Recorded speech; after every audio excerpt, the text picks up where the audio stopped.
Sorry. You guys ready? We're ready.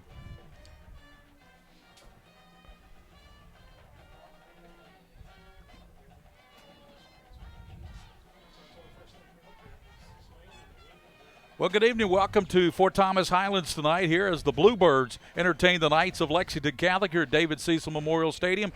Gary Ball with Coach Mike Meehan, the former Dunbar coach. And, Coach, you and I have seen these two teams over the year. Highlands, a very good football team. Bo Hodge is one of the best quarterbacks. And then on the other side, Lexington Catholic's Reese Ryan is an outstanding quarterback. We're calling it the Battle of the Quarterbacks here tonight. Yeah, an exceptionally good play by both quarterbacks as the year went on. And Lexington Catholic's quarterback got better as the year went on. Mm-hmm. Hodge, we saw him a couple of times. He can run the football. He can throw the football. Tremendous football player. But you know as well as I do, defense wins state championships, okay? So both defenses tonight, how do you see that? You've seen Highlands defense, and you've seen, of course, we both love Chase Bowling, the linebacker for Catholic. Love Chase Bowling. I think it's going to be an intimidation factor. I think both teams are going to try to set the standards early as far as being aggressive and hitting hard and getting after the other team.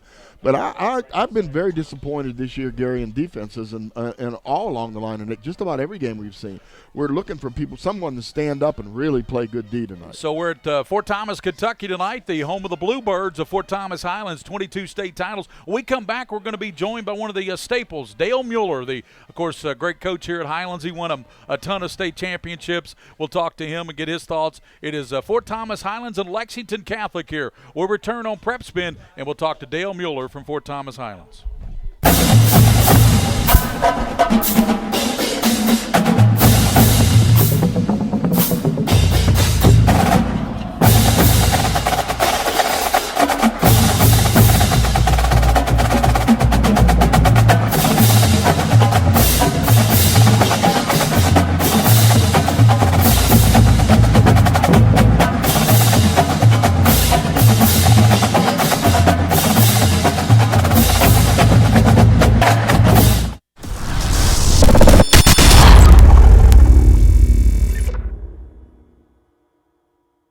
Nice job today. Thanks, Coach. Proud of you. We'll get back at it tomorrow.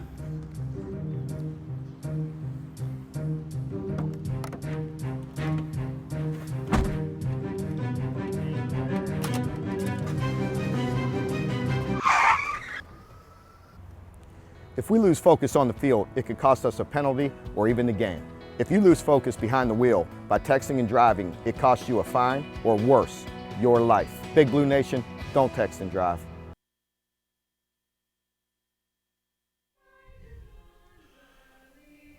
Welcome back. We got the national anthem, so we'll hear that. Then we'll hear from Dale Mueller, the former coach here at Highlands.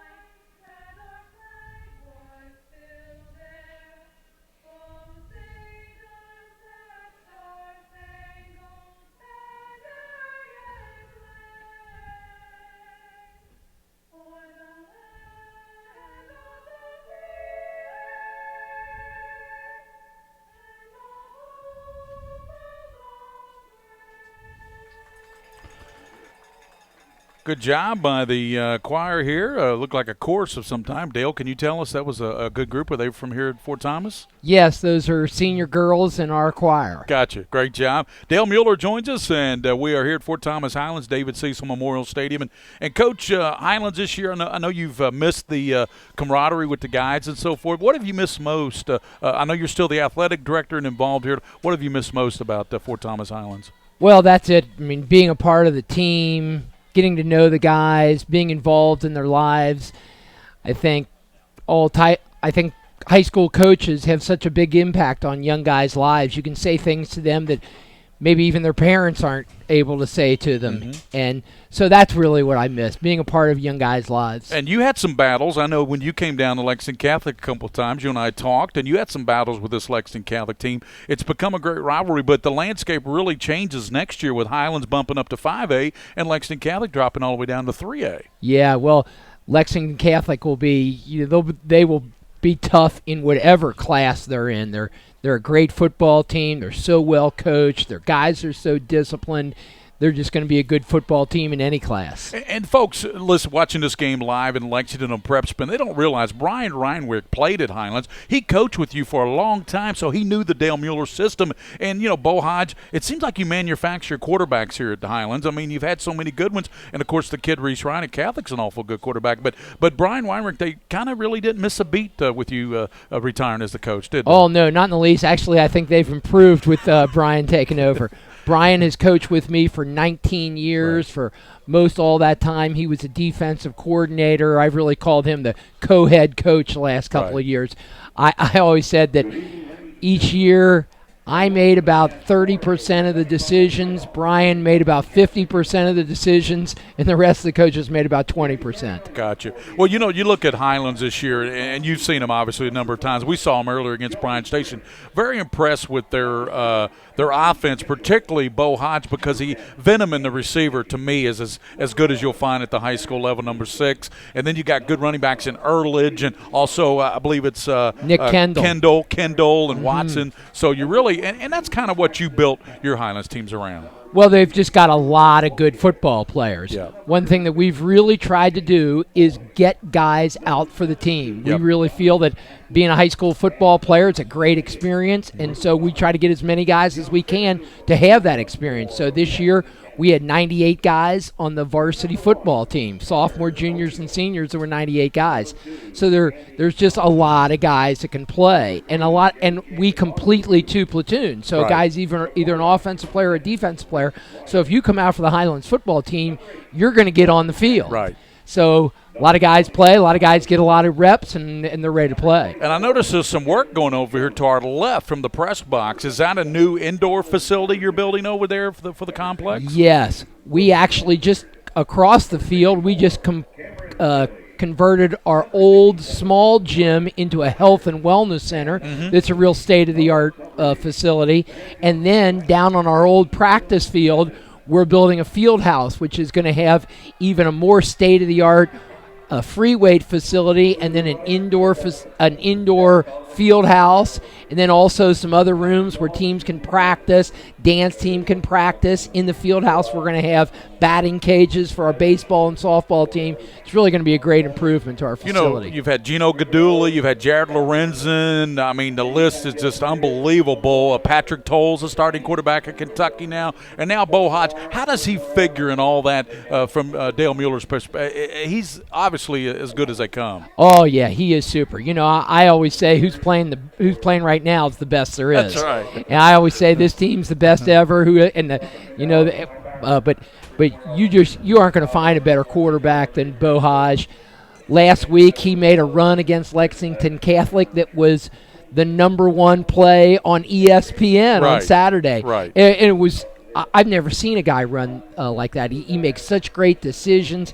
He is such a good person. He's just the kind of guy that you can wrap your team around. He's that kind of guy you'd like your daughter to marry. And, he's going to BYU, and he's going to play at Brigham Young. I believe Merle Hodge, his father, played there with the Steelers, played at BYU. But, Coach, break it down for us. What kind of a game do you expect here tonight? It looks like the weather is absolutely perfect for this game tonight. It is a beautiful day to play high school football, and I'm an offensive guy. I like to see the ball go down the field, and I think that'll happen a lot tonight. I really think this will be a high-scoring game.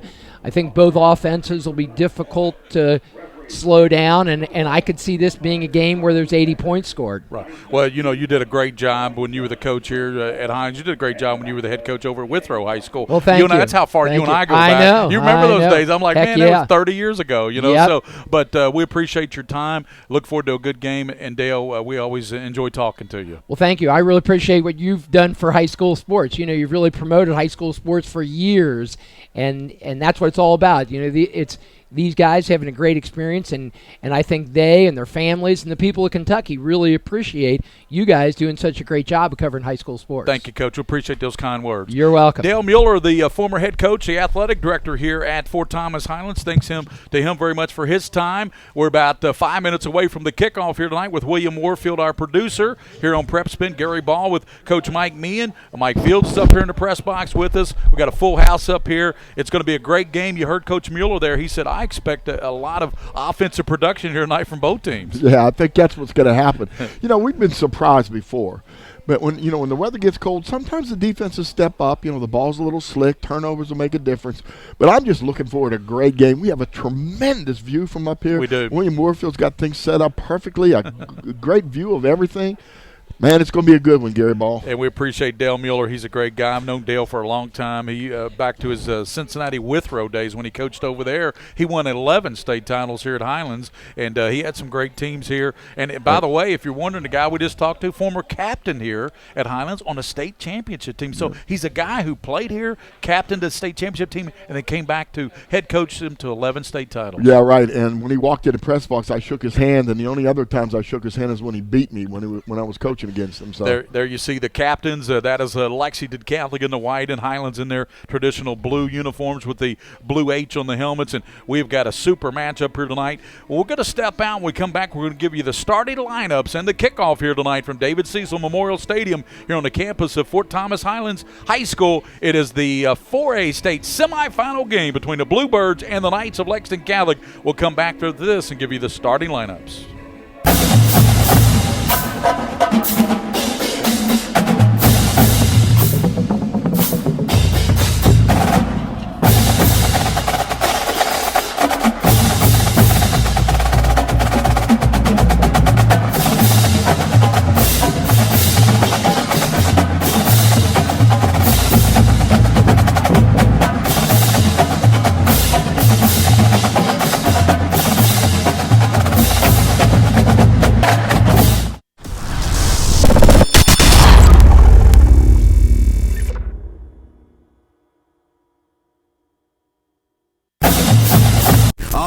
All P, all O, R T, S. Pick it up in all sports. Pick it up in all sports. In Fayette Mall on Facebook and Twitter, locally owned and operated since 1972.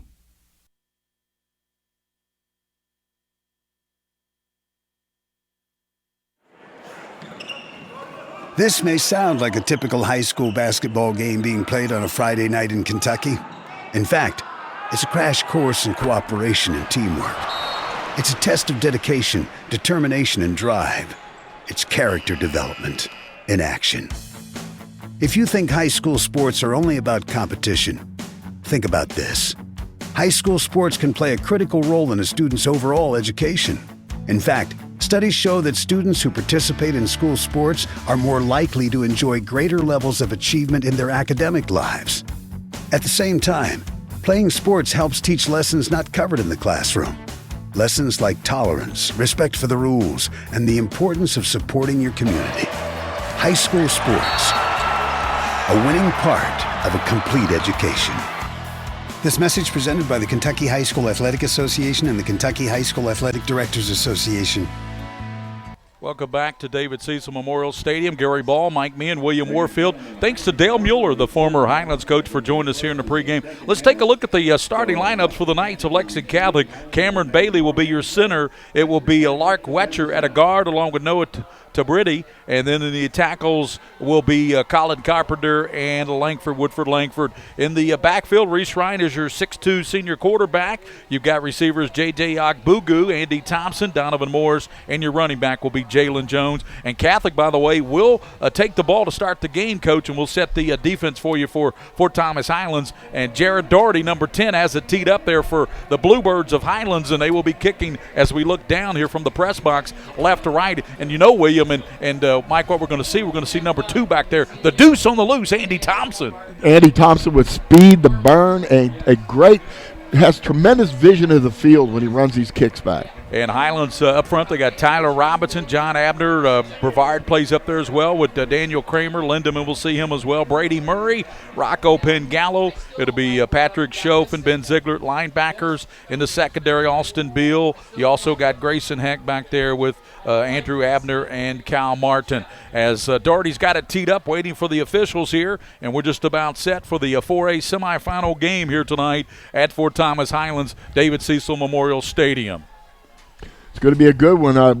Last week we saw 2 kickoffs return for touchdowns. Yes, we did. And just one of those things. The kicking game plays an important part in these playoff games. Let's see if Jared Doherty kicks to Thompson or if he kicks to one of the upmen there. And here's Doherty into it. It's going to be a low kick, bounding around. And let's see. Catholic will let it roll, and it's going to finally roll out of bounds. The official right there, and they called a break, hustling down there for Highlands, almost getting that ball, and the official marked it out. Let's see what they're going to – did it go out of bounds, Coach? It went out of bounds. It goes to the 35-yard line. Yeah, exactly. But I think unless he touched it. So they'll mark it out. 35. Should go to 35. Yeah, it should be out to the 35-yard line. So that's it. They did roll out of bounds. The reason we kind of hesitate, one of the Highlands players actually got the ball, but apparently he was out of bounds before he had possession. Right, exactly. That could have been a really bad situation there for Catholic if that ball would have stayed in bounds. Triple receivers out to the top for the quarterback, Reese Ryan. They start at the 35-yard line. Lexington Catholic in the white. Ryan gives now to Jones, and he breaks a tackle 35 up to the 40, and Jones drags people up to the 36-yard line. Finally pulled down there by one of the defensive backs there, and Daniel Kramer making the play. Kramer, but nice run there, Coach, by Jones. There you see Jalen in the backfield checking the wristband, 6-yard pickup. Ryan fakes now, and he's going to be knocked backwards. No gain up to the 40. Ball comes out of there late, and let's see, they're going to say his forward progress was stopped. Absolutely. And it was looked like Brady Murray, the outside linebacker, who had him. And, Coach, this brings up the first big third down, and it's going to be third down at about 6 for the Lexington Catholic Knights. Yeah, they got nothing on that. The defense was ready for that zone keep. Jaden Jones shifts, and Ryan straight back, looking down the middle. Fires late. He's got Ogbugu down there. Ogbugu trying to run under it, and the ball knocked away, and there's a flag. That's going to be interference. Ogbugu came back for the ball. Here's the flag, and the interference is going to be called there on Kyle Martin. That was a pair of threes working on each other, Coach Meehan. It was. I think if the quarterback, if Ryan could have thrown that ball a little earlier, Ogbugu had a step or two on the defensive back, but the defensive back got in his face at the end and tried to knock the ball down, but he definitely interfered with him. So, but that's good. In high school, that's smart. If you let him catch the ball, it could be a touchdown. You have to interfere with him because the penalty is from the line of scrimmage. That brings up the automatic. They'll get the automatic first down with that interference. That'll move the ball for the Knights into Highlands territory to the 46. And Coach, how important would it be for Catholic to score here on the opening drive? Oh, big time. Big time. Throw the first punch. At the 46 of the Bluebirds, and Reese Ryan out of that gun again. Gives now to Jones. Jalen left side, breaks a tackle, and Jalen down to the 41-yard line, finally pulled down by Pengallo, Rocco Pengallo, the senior there. Finally tackled him. And you know what I like about Jalen Jones here tonight, Coach Meehan and William Warfield, is that first initial hit is not. He's not going down on that first initial hit. No, Daniel Kramer hit him early, and he just shook that tackle right off. Second down and 6, opening drive of the game, and we have 10:33. Quick fire right side, caught there by Andy Thompson, 37. He's quickly pulled down in the secondary by Austin Beal. Beal made the play, but looks like Andy's close to the first down marker, maybe about a half a yard shy. Yeah, Highlands is not putting any pressure on the quarterback right now. They're running a 3-man defensive down lineman and really playing zone. Jalen into the 35, hit hard there, but he's got the first down to the 35-yard line. Coming in there to get him, Rocco Pengallo, the senior middle linebacker, makes the play, but not before Jalen Jones got the first down to the 35-yard line. That's a nice call. Now, Lexington Catholic is squeezing their offensive receivers in now. This is a good passing formation. Ryan looking to pass. Ogbugu's wide open. He finds him down the middle. Ogbugu makes the grab. He's going to walk in. Touchdown. Nice. That will be a 35-yard strike to a wide open Ogbugu. I saw him running downfield, guys, and I said, he's wide open. Nobody covering him. And Reese Ryan, number 6, found him. And the Knights strike first as they go 65 yards, and it's completed on a 35-yard strike from Ryan to Agbugu. That was it was basically a bunch formation, which is really good because you can run receivers in and out, right. And he just absolutely got behind the defense and fooled them. Here's Donovan Morris. He's obviously okay from that injury. Remember, they had to bring in a new kicker last week against Boyle. Donovan Morris in there kicking the extra point now. He's obviously okay. Placement down. The Morris kick is up, and it is good. So Catholic strikes first and sends a early message, I think, with a 9:54 to go. It only takes them 2 minutes and 6 seconds to score, and they lead it 7-0. Lexington Catholic on top. We'll return on PrepSpin here with more first quarter action here from Fort Thomas. Choosing a college is a major decision. So why did I choose WKU?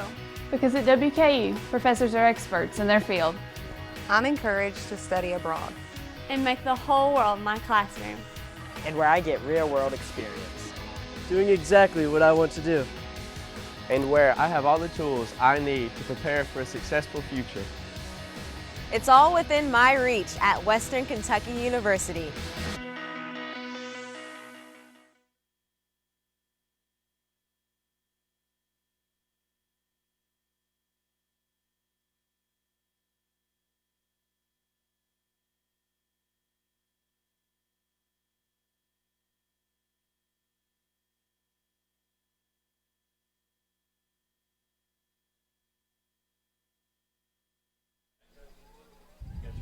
Rhodes and Kendall. Rhodes set to kick off to Kendall and Alex Veneman. Veneman is to the near side at the 12-yard line. Kendall's to the far side as we look down, and Rhodes set to kick off 7-0. Ryan finds Agbugu, a wide open J.J. Agbugu. Absolutely. A really good play call by the offensive coordinator for Lexington Catholic. So Lexington Catholic set to kick. They lead 7-0 here with 9:54 to go in the first quarter. Ryan has already hooked up with his 35th, and here's an onside attempt, and it is going to be loose, and it looks like Highlands was able to jump back on at the 38. It was loose at the 43. The onside kick there by Catholic, and it's quickly covered there by the Bluebirds of Ft.Thomas Highlands. Yeah, that was a nice job. Actually, the ball bounced pretty well. A lot of contact up front, knocked the ball loose. The ball rolled back. So Highlands gets good field position here, but no better field position actually than Lexington Catholic did. They got the ball on the 35-yard line to start. It was Taylor Perez, by the way, who was able to jump back on it there for the Bluebirds, and they're going with that power eye, and Hodge is going to toss it now. Earledge, right side, Earledge 40, and pulled down at the 43. It looked like the big linebacker there, Bowling, helped out, and also there for the Knights defense was big number 54s who made the play there, Coach, for. Yeah, he came across the field and just made a really nice play. 54, Sharp. Here's Hodge, the keeper left side. Hodge stiff arms a man at midfield. Here's a flag. That may be a face mask as Hodge is finally tackled by Mitchell and company. But Bo Hodge looked like somebody might have grabbed a piece of the headgear there, Coach, and there's quickly was a flag. Yeah, it's a personal foul. It's a face mask against Lexington Catholic. Hodge is a great runner. We watched him before. He's a big kid, runs well, has good lateral movement, and a good stiff arm, obviously. Evan Richardson, this is the offensive line. Matt Gall, Bo Hebel. You got Bunning, Lou Bunning, and Venegas along with Finfrock. He's there as well. And it looks like they've got, big number 55 in there at fullback as a toss now right side. Brian to break tackles is Kendall. Kendall to the 30, down to the 26-yard line. And that big kid they put in there at fullback is big Hebel, Bo Hebel. 6'2", 300 pounds is who they put in there to block at fullback. Right, you also ran an unbalanced line. Let's see if they come out in another, no, not this time, but the previous play, unbalanced line with a gigantic fullback back Kendall, the back to the left of Hodge, and he gets to Kendall. He's down to the 20, still running, pulled back there. That is. And the linebacker, that's your guy right there, Coach, Chase Bowling. I'm telling you what. And Bowling stuffs that hole to 21, and it's going to be short yardage for the Bluebirds. They're moving with 8:30 to go in the first period with Lexington Catholic leading 7-0 on a Reese Ryan to Agbugu 35-yard strike. Coach, what are you seeing out there, Coach? Well, I'm seeing it. Flag, let's see here's here. A penalty. Whistles are blown before the play, and looked like somebody. I'm telling you what I saw. I saw a player come from the sideline and line up at wide receiver out there. Yes, that's what they call it. I saw it right away. What happens is you have to be, if you're a no-huddle team, all right, now listen, this is important. If you're a no-huddle team, you can bring a person from the sideline, but they have to go past the hash marks and then back out. You got to watch Veneman here. He split way out to the top. He is a terrific receiver with 80 catches coming in. Hodge looking that way, fires, and it's incomplete. Hodge was rolling to the left. Good coverage. And I tell you, good job there in coverage by Hickey. Andy Hickey was doing a great job there in coverage for the Knights secondary. He did all three of the secondary people. Now, Lexington Catholic is not afraid to run man. They ran press man all the time. A lot of times they don't even have a safety, which we call zero coverage. Now they do have a safety playing man across the board. Here's Hodge rolling to the left. Bo Hodge setting and firing, and it's caught by Veneman. Keeps his balance and pulled down at the 13-yard line. Official is stopped right there at the 15. That must be where Veneman stepped out there. Yes, sir. So it'll be 3rd down and 5 there. Pick up of 13 there for Bo Hodge to Alex Veneman. This kid's good. He's good. It was a really good pass, but I'll tell you what I liked, the tackle. They locked him up and brought him down. So 3rd down with 7:47 to go in the first quarter, 7-0. Knights on top of Ft.Thomas Highlands with 22 state titles coming in. And the last time Catholic came up here and was able to beat this Highlands team was 2005. Had a quarterback by the name of Justin Burke, had a player by the name of Winston Guy, and had a pretty good defensive back named Ben Revere. Yeah, Ben Revere can play anything in any sport too. We had officials timeout. These officials, by the way, are from Louisville. I recognize a couple of them now. They're from the Louisville district or area region, and they usually do a pretty good job of letting kids play. Thanks for watching the game tonight on PrepSpin. William Warfield, our outstanding producer. Gary Ball with Mike Meehan. Here's Hodge faking. Bo's going to tuck it. He's at the 10. He's going to walk in, folks. Touchdown, Bo Hodge. And if you're wondering on the season, that is his 21st touchdown rushing for the quarterback, Bo Hodge. Yeah, there was a bubble in there, and I think the coaches for Highlands saw that from up top because he faked the run and then just kept it himself off the outside shoulder of the right guard. So both offenses shredded the other one's defense on their opening drive. And no kidding. With the extra point here by Doherty, we'll be tied at 7-all here. Doherty, a left-footed kicker for the Bluebirds. Has it teed up, placement down. Doherty's kick is up, and it is good. Just got it in. We are tied at 7 with 7:50 to go here in this first quarter of action from David Cecil Memorial Stadium. We'll return here to Ft.Thomas Highlands after this with 4A state semifinal football action from the Commonwealth Gridiron Bowl. There's something special in the air at the University of Louisville. Investment and constant progress are helping today's students and faculty unleash their potential, discover new answers, open more doors, give back to others, see new worlds, and become champions in everything they do. Now, more than ever, it's a great time to be a Louisville Cardinal.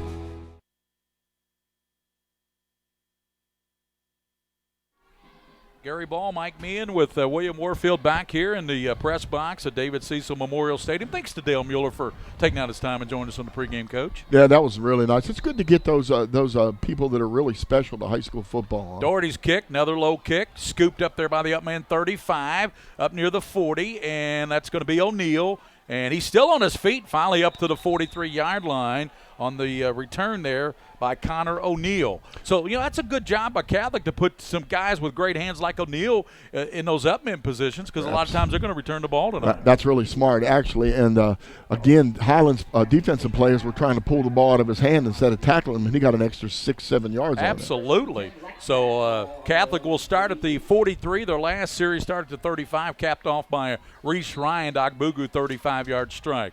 Ryan now shifts Jones, and Reese gives to Jalen, and he's going to be hemmed in the backfield and pulled down by a host of folks. And leading the charge there was Tyler Robinson, the 6'1", 270. But it was good play there by Robinson. Yes, Highlands is crowding the line of scrimmage now. I think they anticipated that run. That was their stack look, and they came off and they're in it again here. Watch, they'll be able to get to the quarterback from this too. Ryan looking. He's in trouble. Reese rolling, fires, and it is going to be incomplete, trying to go to Donovan Morris down the 43-yard line. Brings up 3rd and long now for Lexington Catholic. And, Coach, what has Highlands dialed up here defensively to have a little bit more success here on this second series? Well, to start off the football game, they had their linebackers back, and they were playing like a zone look, probably looking for the short passes. Now they've moved the linebackers up. They're stacking them, and they're having a little stunts, little games inside to get to the quarterback. 7:06 here in the first period on that incompletion. Here's Ryan looking, getting pressure. Reese hit, fumbles the ball, and Highlands looks like they're going to have it at the 35 and pouncing on it. Yeah, looks like Highlands has got it. Pouncing on the ball there. Looked like it was 42, or Pangallo made the hit. Yeah, Pangallo made the hit, Coach, and you've got the roster there for me for Highlands. 42 is the one who recovered it. Yeah, that's DJ Mills. DJ Mills is a 6 foot, 245-pound senior. So Pangallo delivered the hit on Ryan and recovered there by Mills, and it is a first down for the Bluebirds at the 36. Bo Hodge rolling to the right. He sets and throws, and it's caught there by Kendall down to the 25. Nick Kendall out of the backfield. He's going to pick up about 7 yards. It'll be second down. Actually, that's a big play there of about 13 down to the 25. 6:44 to go. And, Coach, you do not want to let Highlands start in your territory. No, you don't, and they're running those little short passes now, getting the receivers open in the flats. Erlich and Kendall are flanked Bo Hodge at the 25. Hodge looking left, throws it, and it's going to be a diving catch. Veneman and down, touchdown. They said he broke the plane. Yeah, Veneman.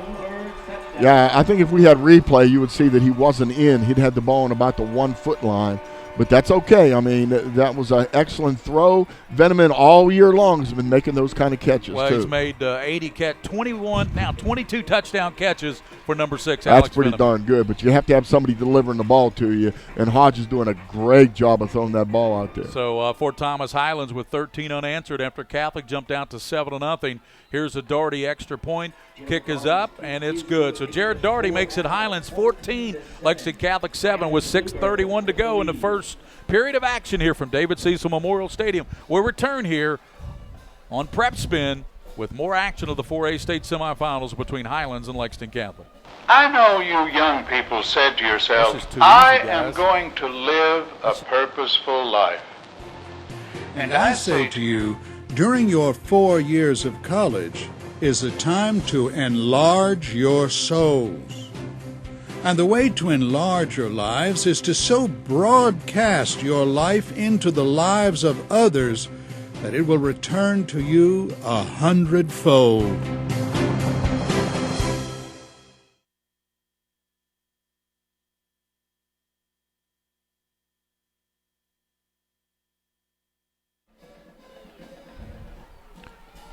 Welcome back with Coach Mike Meehan, Gary Ball, William Warfield, our producer. And, Coach, it started out well for Lexington Catholic. They got the long touchdown pass to Akbugu, but since then, 14 unanswered by Highlands. Of course, Bo Hodge, their quarterback, is the real deal. Real deal. Lexington Catholic has to figure out a way. Ball bounces away from Catholic, and it's going to roll out of bounds. Doherty's doing an interesting thing here on the kicks. He's kicking everything down to the right side. Sometimes the Catholic players, like the last time when O'Neill picked it up, this time for the second time they let it roll out of bounds. They'll have it up to 35. Right. And, again, that's an illegal procedure. They used to call that delay of game when the ball was kicked out of bounds, so they called that one illegal procedure. And so it comes up to the 35-yard line. Lexington Catholic, when they get back on defense again, or on offense, now, they've got to solve the little cross blitz from that stacked defense. 3-man front there. Ryan now is going to give to Jalen Jones, and Jalen up to the 40. Nice run, pickup of about 5 for Jalen. And he is hit there, and coming up to apply the hit there for the Bluebirds was John Abner, the 275-pound nose tackle, Coach.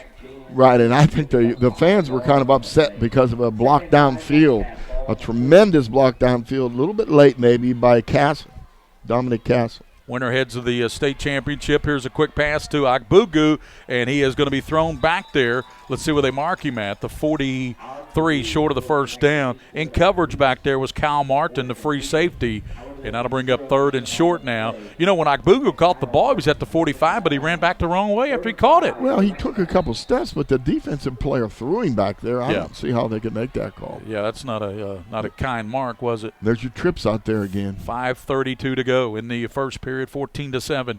Bluebirds on top of the Knights here. Gary Ball, Mike, me, and William Warfield here on PrepSpin. Thanks for watching tonight. Hope you're enjoying this telecast here in high definition on PrepSpin. 3rd down.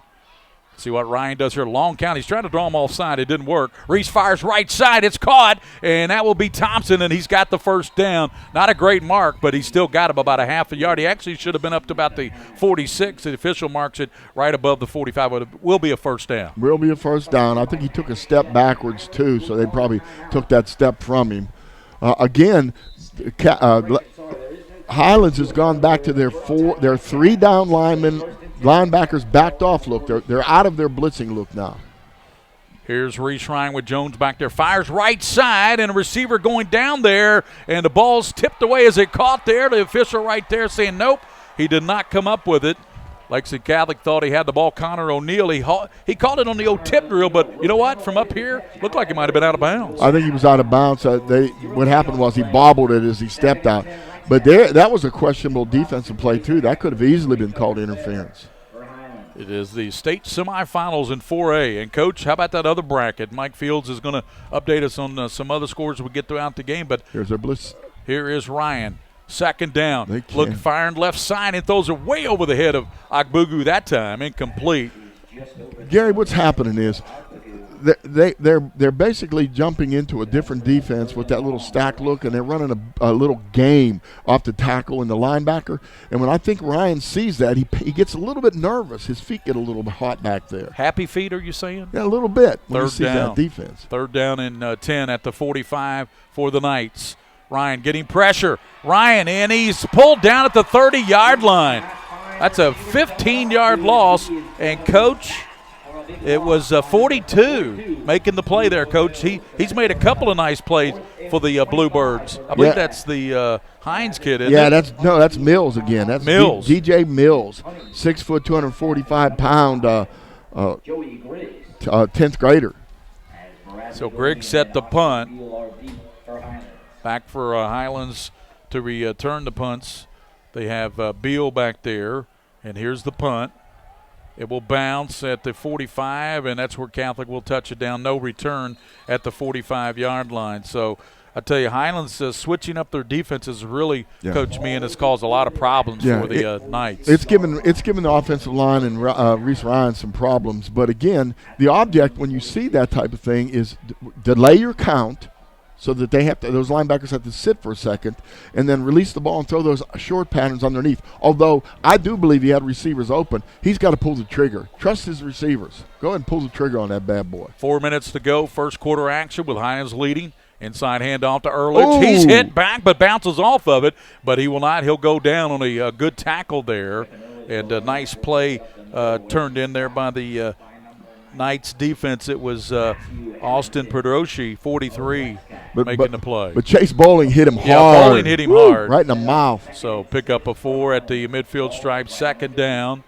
Here with 3:40 to go, Hodge wants to pass. Bo looking, fires deep down the middle, and his receiver can't catch up, falls down. Veneman literally fell down trying to catch up to that one, and that brings up 3rd down and about 6 for Bo Hodge and the Bluebirds of Ft.Thomas Highlands here at David Cecil Memorial Stadium. And William Warfield and I were talking, and Coach, you were too. We're impressed with this facility here, and they got the new indoor facility they're building over here as well. Dale Mueller was telling us about. Beautiful, beautiful. Here's Hodge rolling to the right. Hodge getting pressure, steps, throws, and it's caught at the 30, down to the 30. And finally, Bowling's going to catch him from behind, but all the way down. And nice job there. That's Miller with the catch. Eric Miller making his first catch tonight. Boy, Chase Bowling tracked him down, but another big play for Highlands. That was a big play. Bowling came from the far side and chased him down and made a great tackle, but these receivers are way too open, Gary. Remember, the difference in this game is that fumble recovery by Highlands when they capitalize. Let's see. Here is Kendall. Kendall to the 15. Maybe Catholic can get a turnover here, but Kendall with a big-time run down to the 15. Coach, not bad when you go over the right side like they did with Kendall following Gall and over there in the right side. And they've got Gall at guard.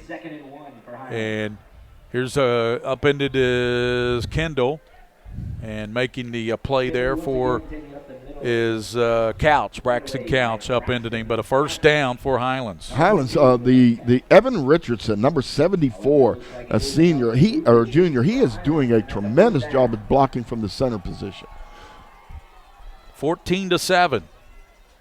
They've got to. Catholic's has got to buck up right here. They've got to make sure that they get the penetration on those passes. Hodge tucks it, bounces outside, breaks a tackle back to the 5, and he will go down to the 2-yard line, and it'll be first and goal. He got the first down, it looks like, from the mark here. And Coach, the thing about Bo Hodge is you can hit him 2-3 times. If you don't really wrap him up, you're not going to bring him down. No, he's doing a great job of running the ball and throwing the ball. We're seeing an exceptional job by a quarterback tonight. Here is Hodge, and he gives to Kendall hit, and he gets down near the goal line, but he's not going to get in. Couch looked like made the hit there with 2 minutes and 12 seconds to go in the first period, with Ft.Thomas Highlands leading Lexington Catholic 14-7. Highlands trying to add to that lead, Coach. Right, they're in that I formation with the big man and fullback again, Gary. That big double nickel there. Ball is loose, and let's see. Catholic, the ball is on the ground. Let's see who was able to get back on it there. Highlands got back on it. Be third down.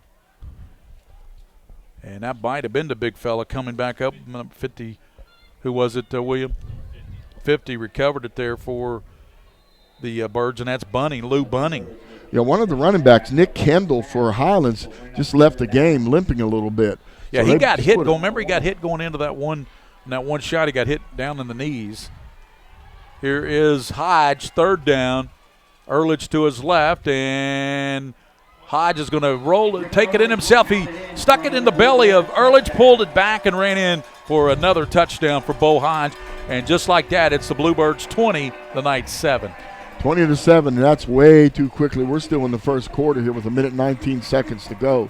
And with 1 minute 19 seconds, Lexington Catholic has an opportunity here to get something going. They've got to get another score in this quarter, I think, that really helped their confidence. Of course, remember last week against Boyle County, it was 28-all at halftime in that game. The extra point up and good. 21-7 on the Daugherty extra point, 1 minute 19. We'll return. It is Ft.Thomas Highlands 21, Lexington Catholic 7. We'll return here on PrepSpin with the 4A semifinal game here tonight of the Commonwealth Gridiron Bowl. All S, all P, all O, R, T, S. Pick it up at all sports. Pick it up at all sports. In Fayette Mall on Facebook and Twitter, locally owned and operated since 1972. Nice job today. Thanks, Coach. Proud of you. We'll get back at it tomorrow.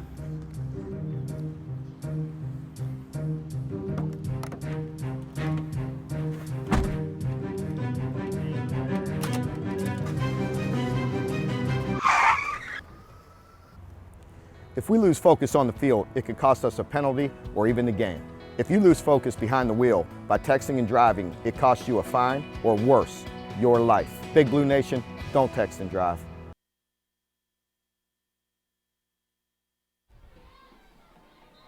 Gary Ball, Mike Meehan back here at David Cecil Memorial Stadium. Here is the kick, and they're not allowing Thompson. He's going to come over and try to scoop it, but it's picked up at the 10 and returned up to the 25-yard line there by the Donovan Morris, the up man, returns it to the 25. And, boy, they're just not going to let number 2 touch the ball, are they, Coach? No, they don't want him to catch the football because I tell you what, he's got that vision of the field. He can absolutely run. Super job. Lexington Catholic's pass offense is there tonight. It is there. They just have to pull the trigger, throw the ball to these receivers. They're getting open. Well, Coach, when your first quarter stats are 142-39, Highlands has 142 yards. There's a big difference there. And of course, Reese Ryan's been sacked a couple of times, and Reese Ryan kept it maybe about a yard there. Yeah, they're just looking to try to find a way to get a little seam in there when they run the football. If they can get Jones a little seam, with those secondary backed off like they are, he could get good yardage. Patrick Sheff made that play. Here's Ryan, deep drop, looking, throws right side, and is going to be behind Hatton, incomplete. reached off just a little bit here early on, Indy coach, on his passes with 39 seconds. He tried to go to his big target over there, Jordan Hatton, at 6'6", and he threw it behind him. Yeah, it sailed on him a little bit too. He wasn't able to really step through his throw.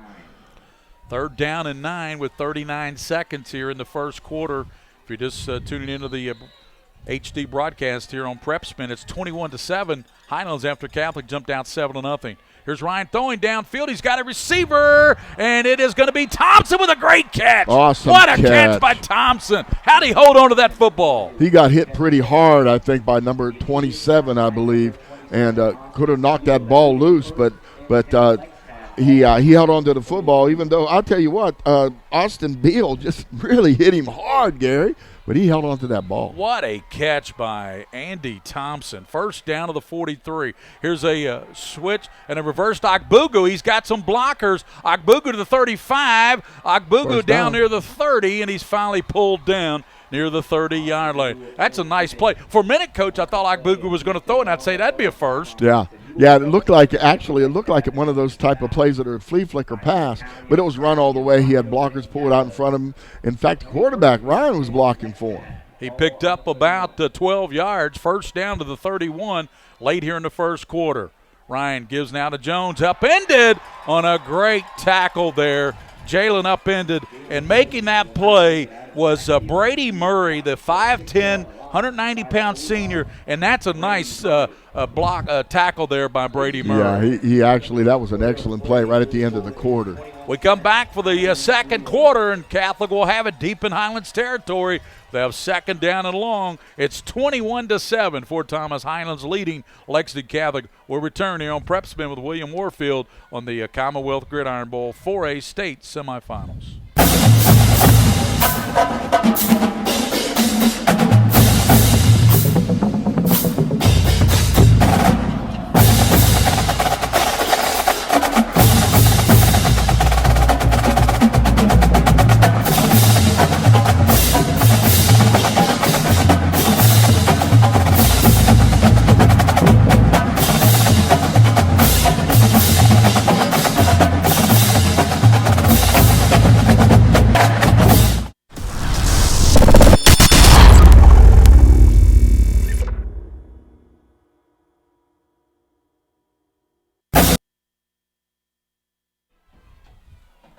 Back with Coach Mike Meehan, Gary Ball with William Warfield. We're up here in the press box of David Cecil Memorial Stadium. It started well for Catholic. They went 35 yards to Ogbugu with a strike, took a 7-0 lead, but then Highlands just turned it on, 142 yards to 39. But they had some nice plays. That's one of the best catches you'll see there late in that quarter by Andy Thompson. Look at Catholic, empty backfield, no backs. Ryan with a 3-man front, steps up. Reese has got some running room. He is to the 30, looks for a block. Reese cuts it back 25 and down to the 24-yard line. Nice run there by Ryan. And Chef made the play, Patrick did, for the Bluebirds. But I tell you what, that's going to bring up now 3rd down at about 4 for the Knights inside the 25 of Ft.Thomas Highlands. 11 minutes and 30 seconds to go in the first half. Ryan looks left, throws, nice. And what a nice catch down to the 19. Okay. Thrown behind Donovan Morris a little bit. He came back and got the ball anyway. Great catch by Donovan Morris. But this is what I wanted to see from Catholic. You notice that he's getting the ball, releasing it quick now. He's not allowing those blitzes to come in there. They're actually running a stunt between the tackles and the end.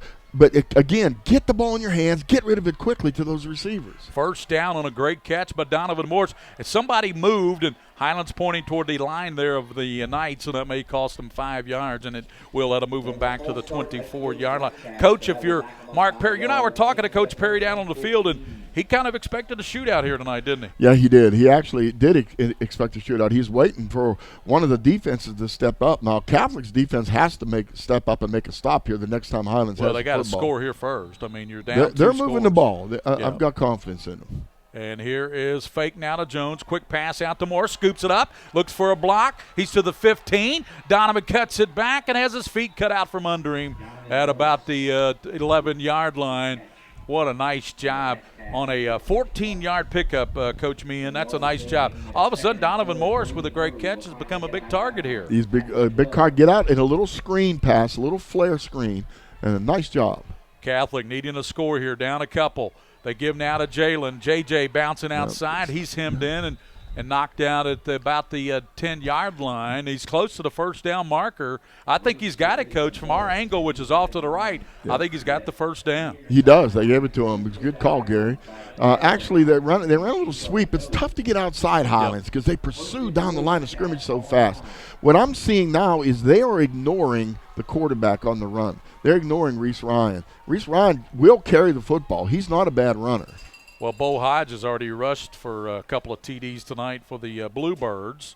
Here's Reese looking left. Reese getting pressure and sacked again. My goodness. When he holds on to the football, he's in trouble because that pressure keeps coming. They keep coming with linebackers and defensive linemen. I tell you, they just cannot keep 42 DJ Mills out of the backfield. That's his second sack tonight. They've got to block him. They've got to put a hat on him. Find some way to put a hat on him. He's coming from the dead in the middle right over the center. So instead of first and goal inside the 10, it's back at the 19. Reese looking. He throws downfield, and it's going to be incomplete trying to go to Ogbugu. Goes incomplete. That's a high throw there by Reese Ryan. He had Ogbugu down there, but he overshot him in the end zone. Yeah, Ogbugu could have had his lights lit up there. Absolutely. He might have changed his name on that one. There was a defender coming right at him. Again, I think the deep passes, it's okay to do that every once in a while, but I really like the way Coach Perry's got these short receivers coming open, though. You got twins both sides for Ryan. Jones shifts to the right. Here's Reese looking. Little pass. He's got a receiver. Jalen to the 5. Ball comes out of there, intercepted. Here comes Highlands out of there with it to the 10. He's still on his feet to the 20. He's up now. Ryan will try to tackle him, and he does at the 35-yard line. Well, sometimes you're better lucky than good. That ball was caught, and before he could get possession of it, the ball popped out of his hands, and the defensive player picked it up. It was 29, I believe. Wasn't it 29? 27 made the hit, and that's Beal, Austin Beal, but it was 29, I believe, who caught the ball, right? It's 29 caught the ball running down the field, and that is Jacob No. No, but I tell you what, they have found something Catholic did there, but Jalen got hit. The ball came out, but he would have had it down inside the 5-yard line, but instead No gets the pick. Quick toss out to the far side of the 40, up to the 43, and that's where they're going to be knocked down right there at the 43, Coach. Got to make those tackles out there. They run that little quick screen. They have 2 receivers out there. They throw the one, the other one becomes a blocker. Well, when you beat that block, or you're the one covering that guy, you got to make that tackle right away. I believe that was Case out there, but brings up second down, of course. Catholic, here's a handoff. Earledge, and he's got some room to the 50. Earledge down to the 40. He fumbled the ball. The ball comes out of there. Catholic thinks they have it. And let's see the official there. Let's see, Abel was just Highlands got it. 2 fumbles by Highlands, and looks like they were able to come back with both of them. It looks like Highlands got back on it again for the second time. Remember, they fumbled down near the goal line and were able to get back on it. Yeah, and they got back on this one too. The ball popped forward, Gary, about 4 or 5 yards, but the ball actually went right to their player. Well, sometimes the ball is just rolling your way. It just is. Hebel, they say, recovered it to Bo Hebel, yep. So instead of a turnover to Catholic, Highlands gets it back. Another big return. Here's Hodge rolling to the left, sets, throws deep. Veneman down there, and it's going to be incomplete. Veneman calling for pass interference. Joey Griggs on the coverage, but no flag. Back to that fumble. Coach, down here, talk about a fortuitous bounce. It was recovered by one of the linemen. That time it was Bunning. And then here, Bo Hebel able to recover. So if you're Catholic, you say, hey, we're going to eventually get one of these recoveries. Yeah, statistically, the one down by the end zone, they probably called an interception because I'm not sure he really had possession long enough. The ball popped up and the defender got the ball. 9 minutes to go in the first half of action. Highlands on top, 21-7. Hodge stepping up. He's got some room. He eludes Chase Bowling, and down to the 27, finally tackled right there at the 27-yard line. That looked like run all the way to me. It looked like he dropped back to pass, but it looked like the way the blocking was that it was basically a quarterback draw. I may be wrong, but it looked like the receivers were blocking downfield from get-go. When he got past Bowling, Coach, I knew there was trouble. Yeah. I knew there was going to be a problem. Hodge fake, throws it right side, up in the air, it pops, and they're going to rule that incomplete. The intended receiver on the far side was Miller. Miller popped that one up. Remember, we saw one earlier with Jalen Jones is running down near the 5-yard line. The ball came up in the air and was picked off by Highlands. Right, popped up. The Catholic has found some weaknesses in the defense when they're on offense, but they've got to be able to stop Highlands. 8:43 in the first half. Hodge, full house, rolling to the left, and penalty marker down before the play takes place, and that'll be against Ft.Thomas Highlands. Yeah, it's a procedure penalty. They weren't ready. That ball was snapped so quickly that there were people still moving when the ball was snapped. So. We're at David Cecil Memorial Stadium, Ft.Thomas, Kentucky. Gary Ball, Mike Meehan, William Warfield here. Hope you enjoying the HD broadcast here in high definition. How about that, Coach? It's high definition on your video screen. It's high definition where we're sitting too, looking at it. Coach is getting fired up here with these charts. Well, I am. You got these big charts going up here. Well, I'm drawing these defenses up. Both teams are playing cat and mouse with their defensive look. Second down, Hodge looking left. He fires, and it's going to be incomplete. He threw that high and outside. It's supposed to be inside and low, and he threw it high and outside as to borrow no Major League. Since Mike Fields is next to you, big Giants fan over there. Well, yeah. Well, you're talking to a champion. Justin Wire was the intended receiver on that. Brings up 3rd and long for the Bluebirds with 8:35 to go in the first half, and Highlands 21, Lexington Catholic 7. Yeah, and I think they're in 2-down zone and 4-down zone. I mean, they're going to go on 3rd and 4th down here. Yeah, this is 4-down territory, no doubt about it. He's got the full house backfield now. Hodge looking right. Hodge getting pressure, but he eludes it, rolls to the left, sets and throws deep right side, and it is going to be, is it caught? It is caught by Highlands down at the 6-yard line. It's pulled in there by Kendall, Nick Kendall. Yeah, he just threw that ball up. He was extremely well covered, but the defender just played wrong. He just played that ball wrong. So Hodge with Ehrlich to his right. Fakes, cuts it back inside, and pulled down short of the 5-yard line. And Chase Bowling and other folks are there. That was better defense that time. Hodge ran that little keep again off that bubble on the right side, but Lexington Catholic closed that thing down quickly. The Knights did a nice job on Hodge that time. So 2nd and goal at the 5 for Hodge, and he is going to roll left, set, and throw, and diving effort. Here's a flag down. Not sure what the flag was. The receiver, Griggs, was way off the receiver. Veneman must have been some contact before that happened.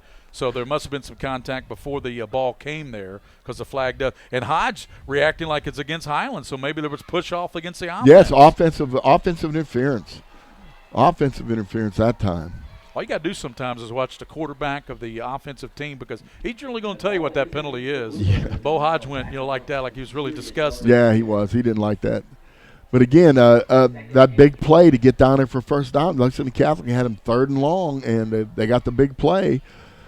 But again, you've got to figure out a way to stop this offensive juggernaut that's going up and down the field. Well, remember, Coach, last year Highlands had them down 36-0 at halftime, and then it was an unbelievable comeback by Catholic in the second half. They almost won the game. Here's a pass to the left side. It's caught. 15, cutting back to the 10 and pulled down at the 6-yard line on the catch there by the Bluebirds. Yeah, you really can't miss the tackle. Again, they're doing a great job of getting the ball to the receivers quickly, Hodge is, and then we've got to make the tackle. That was Chandler New, and, boy, they were really going deep into their receivers. About the 6th or 7th guy that's caught a ball tonight for the Bluebirds. That was Chandler New.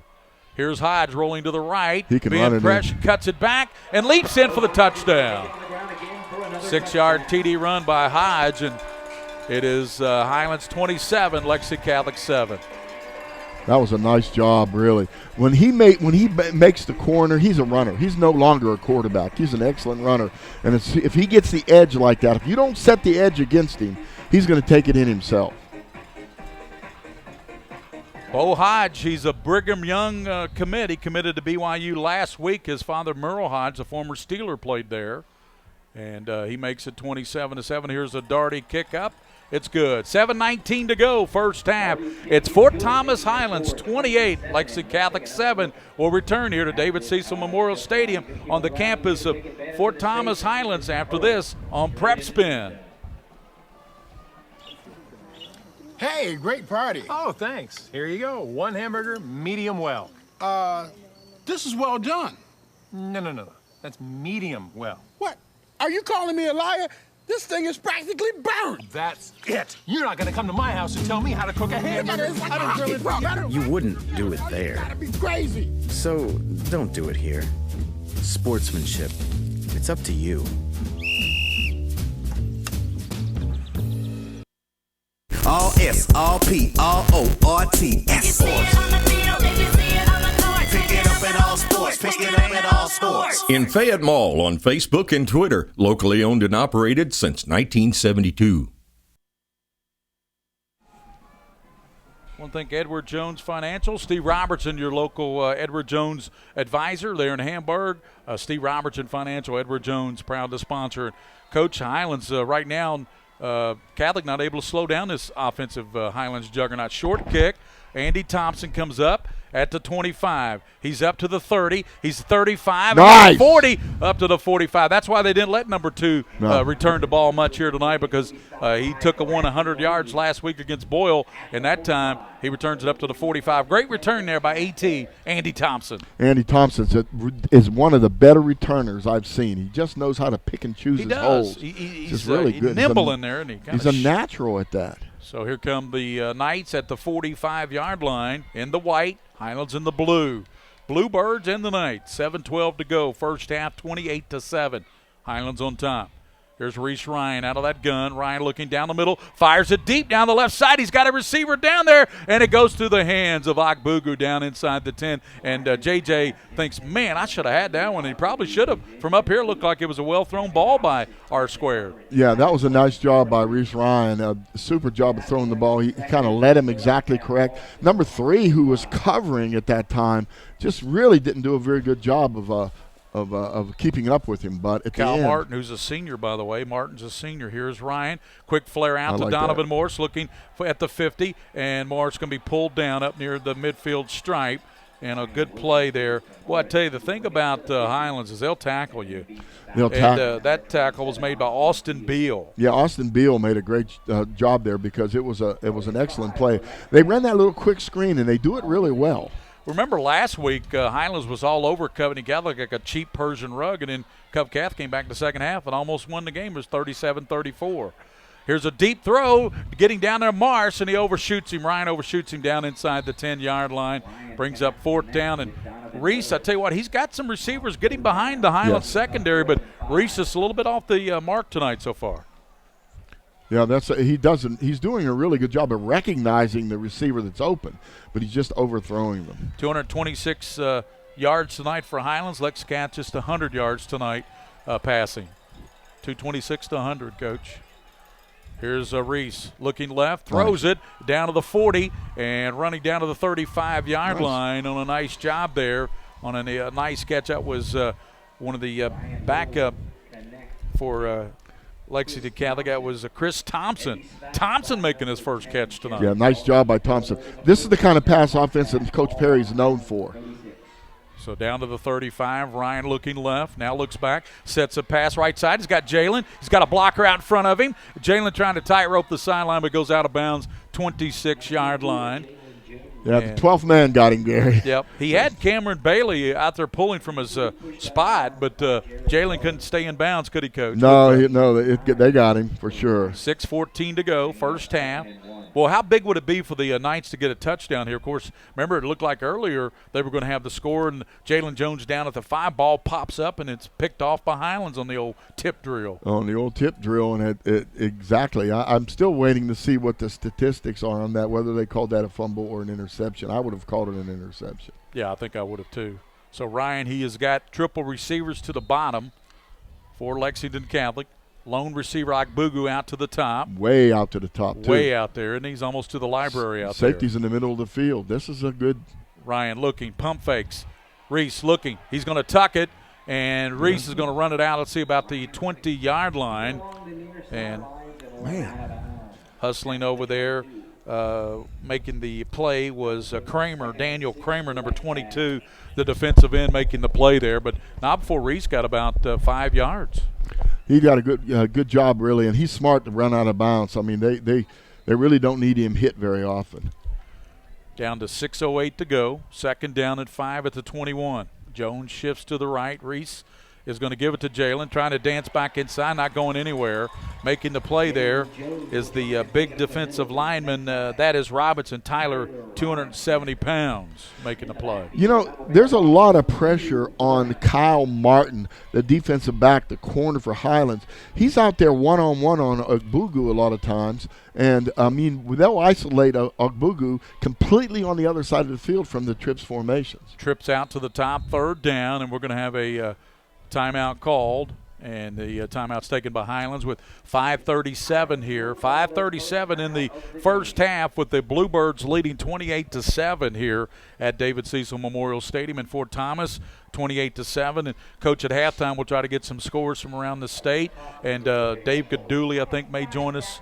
That's right. Nobody's playing this. This is we're 6 early o'clock game. Kick, so there won't be any scores. Hey, we're the only game in town, buddy. I can't. 6 o'clock kick here tonight. And why do you think we had the 6 o'clock kick? Because of the weather, maybe? No, I think they do it all the time. Didn't they? Didn't Williams said that after 10 o'clock they shut the lights down here in this area. So they really try to get these games going as early as they can. 5:37 here in this one, and it is 3rd down and 7 for the Knights inside the 25 of Fort Thomas Highlands. Fort Thomas with 22 state titles. Louisville Trinity with 22 state titles. That's the most in the state those two teams enjoy. Both of them, of course, Highlands thought they had the lead in the Collins State Championship, and Collins threw that last-second touchdown last year. Trinity did not make it to the state finals last year. Right, but they're both in it still so far this year. Trinity playing Meade County. That kicking off in Brandenburg at 7:30 tonight, so that one hasn't even kicked off yet. Again, empty backfield, Gary. They're really spreading the field on this Highlands team. Catholic on 3rd down, and here's Ryan. Straight back, looks, fires deep down the middle, and it is going to be a touchdown. It is caught there by A.T. Andy Thompson. Number 2 saying, keep giving me the ball. I know what to do with it. They've got 2 really good receivers. Thompson and Ogbugu are really wearing this defense out running down the field. Again, Coach Perry, here's what he did. He's gone to an empty backfield.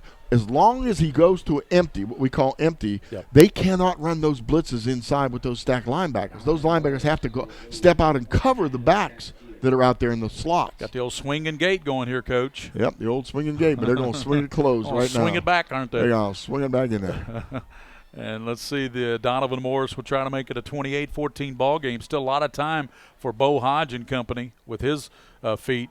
And the kick is going to be no good. Kicks it right into those line. It looked like it might not have been a good snap or hold there. Problem with the hold by A.T. But 28-13, 5:30 to go in the first half. Fort Thomas Highlands leading Lexington Catholic. Thanks for tuning in tonight. Well, Coach Mike, me, and Gary Ball will return here and come back on PrepSpin with William Warfield. Thanks for watching tonight. In HD quality will return.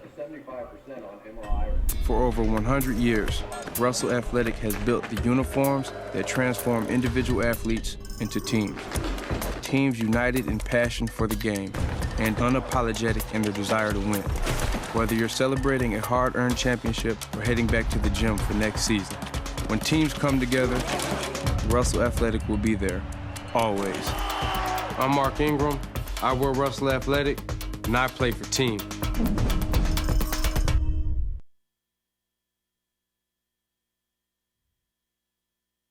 Welcome back here to David Cecil Memorial Stadium. Gary Ball, Mike Meehan, William Warfield. Dave Gaduli is going to join us at halftime. Looking forward to talking to the guru. He's now working with Buddy LaRosa in boxing over in Cincinnati and doing some great work. And, of course, how many state rings do your sons have here at Highlands? Like 8? 9. Okay, sorry, Mr. Gaduli. Oh, you missed I missed about one. 9. I'll be careful. Here's the Onside short kick. kick, and Highlands will cover it at the 48-yard line. So second onside kick attempt by Catholic. They did it right after they scored the first touchdown of the game to Ogbugu. Thompson, boy, but how big was that touchdown catch there by Andy Thompson to kind of keep you in the game? Because remember last week against Covington Catholic, Covcath battled back and nearly won that game last week. Right, and again, they're having receivers open. They're doing a good job. Highlands' defense a little suspect in the secondary, Gary. As long as they can run that blitz and those games inside, they're getting to Ryan. But you've got to contain Hodge. You do. Hodge, quick fire right side and caught up in midfield, and that's Veneman, and he takes it down to the 46-yard line. Alex Veneman. He came into this game, if you're wondering, if you're keeping score at home, and we know you are, he came in with 80 catches for 1,400 yards and 21 touchdowns. Yeah, they're going to go to him as often as they can. They're running that little quick hit screen out there. Sooner or later, they're going to fake that and let him break deep. 2nd down and 5. Hodge, quick fire over the right side. That's Veneman again, down to the 40 and spun around 41-yard line. That's going to be a first down for Highlands. We're down under 5 minutes to go now. It's 4:56 to go, first half, 28-13. And remember, Lexington Catholic won the toss and took the football, so they'll be kicking to Highlands to start the second half. Right, and I think they really need to put a stop right here if they can. Hodge at the 40. That's better. Gives now to Kendall, and there's Chase Bowling saying, you're not going anywhere. Big number 56, Chase Bowling, the Chris Spillman of high school football. The kid's everywhere, isn't he? I saw one of those National Geographic shows where this small animal, this antelope, ran out there, and this big old lion went, got him real quick. That's what it looked like right there. 2nd down. That sounds like Dave could do. Here's a fire right. Oh, threw it behind him and had the defensive back there, who, by the way, for Catholic, number 12, that's Rowdy. Had Rowdy broke on that a little bit sooner, that's a pick six, and he's going down the sideline. Without question, he'd have been gone. That was a pick six right there waiting to happen. So 3rd down and 7. This is where you got to watch Hodge. He likes to create a lot of things on 3rd down. Rolling to the left. Bo Hodge sets and throws, and it's incomplete. Nice job. So that brings up 4th down. Let's see if they bring in but they're in 4-down territory, it looks like, with 4:20 to go. Bo Hodge looking over toward the sideline. Yeah. You know what? If I was still coaching, which I'm not, thank goodness, I think I'd punt this ball here. I'd get back. Catholic's been very successful throwing the football. You don't want to give them half the field. Still 4:20 to go.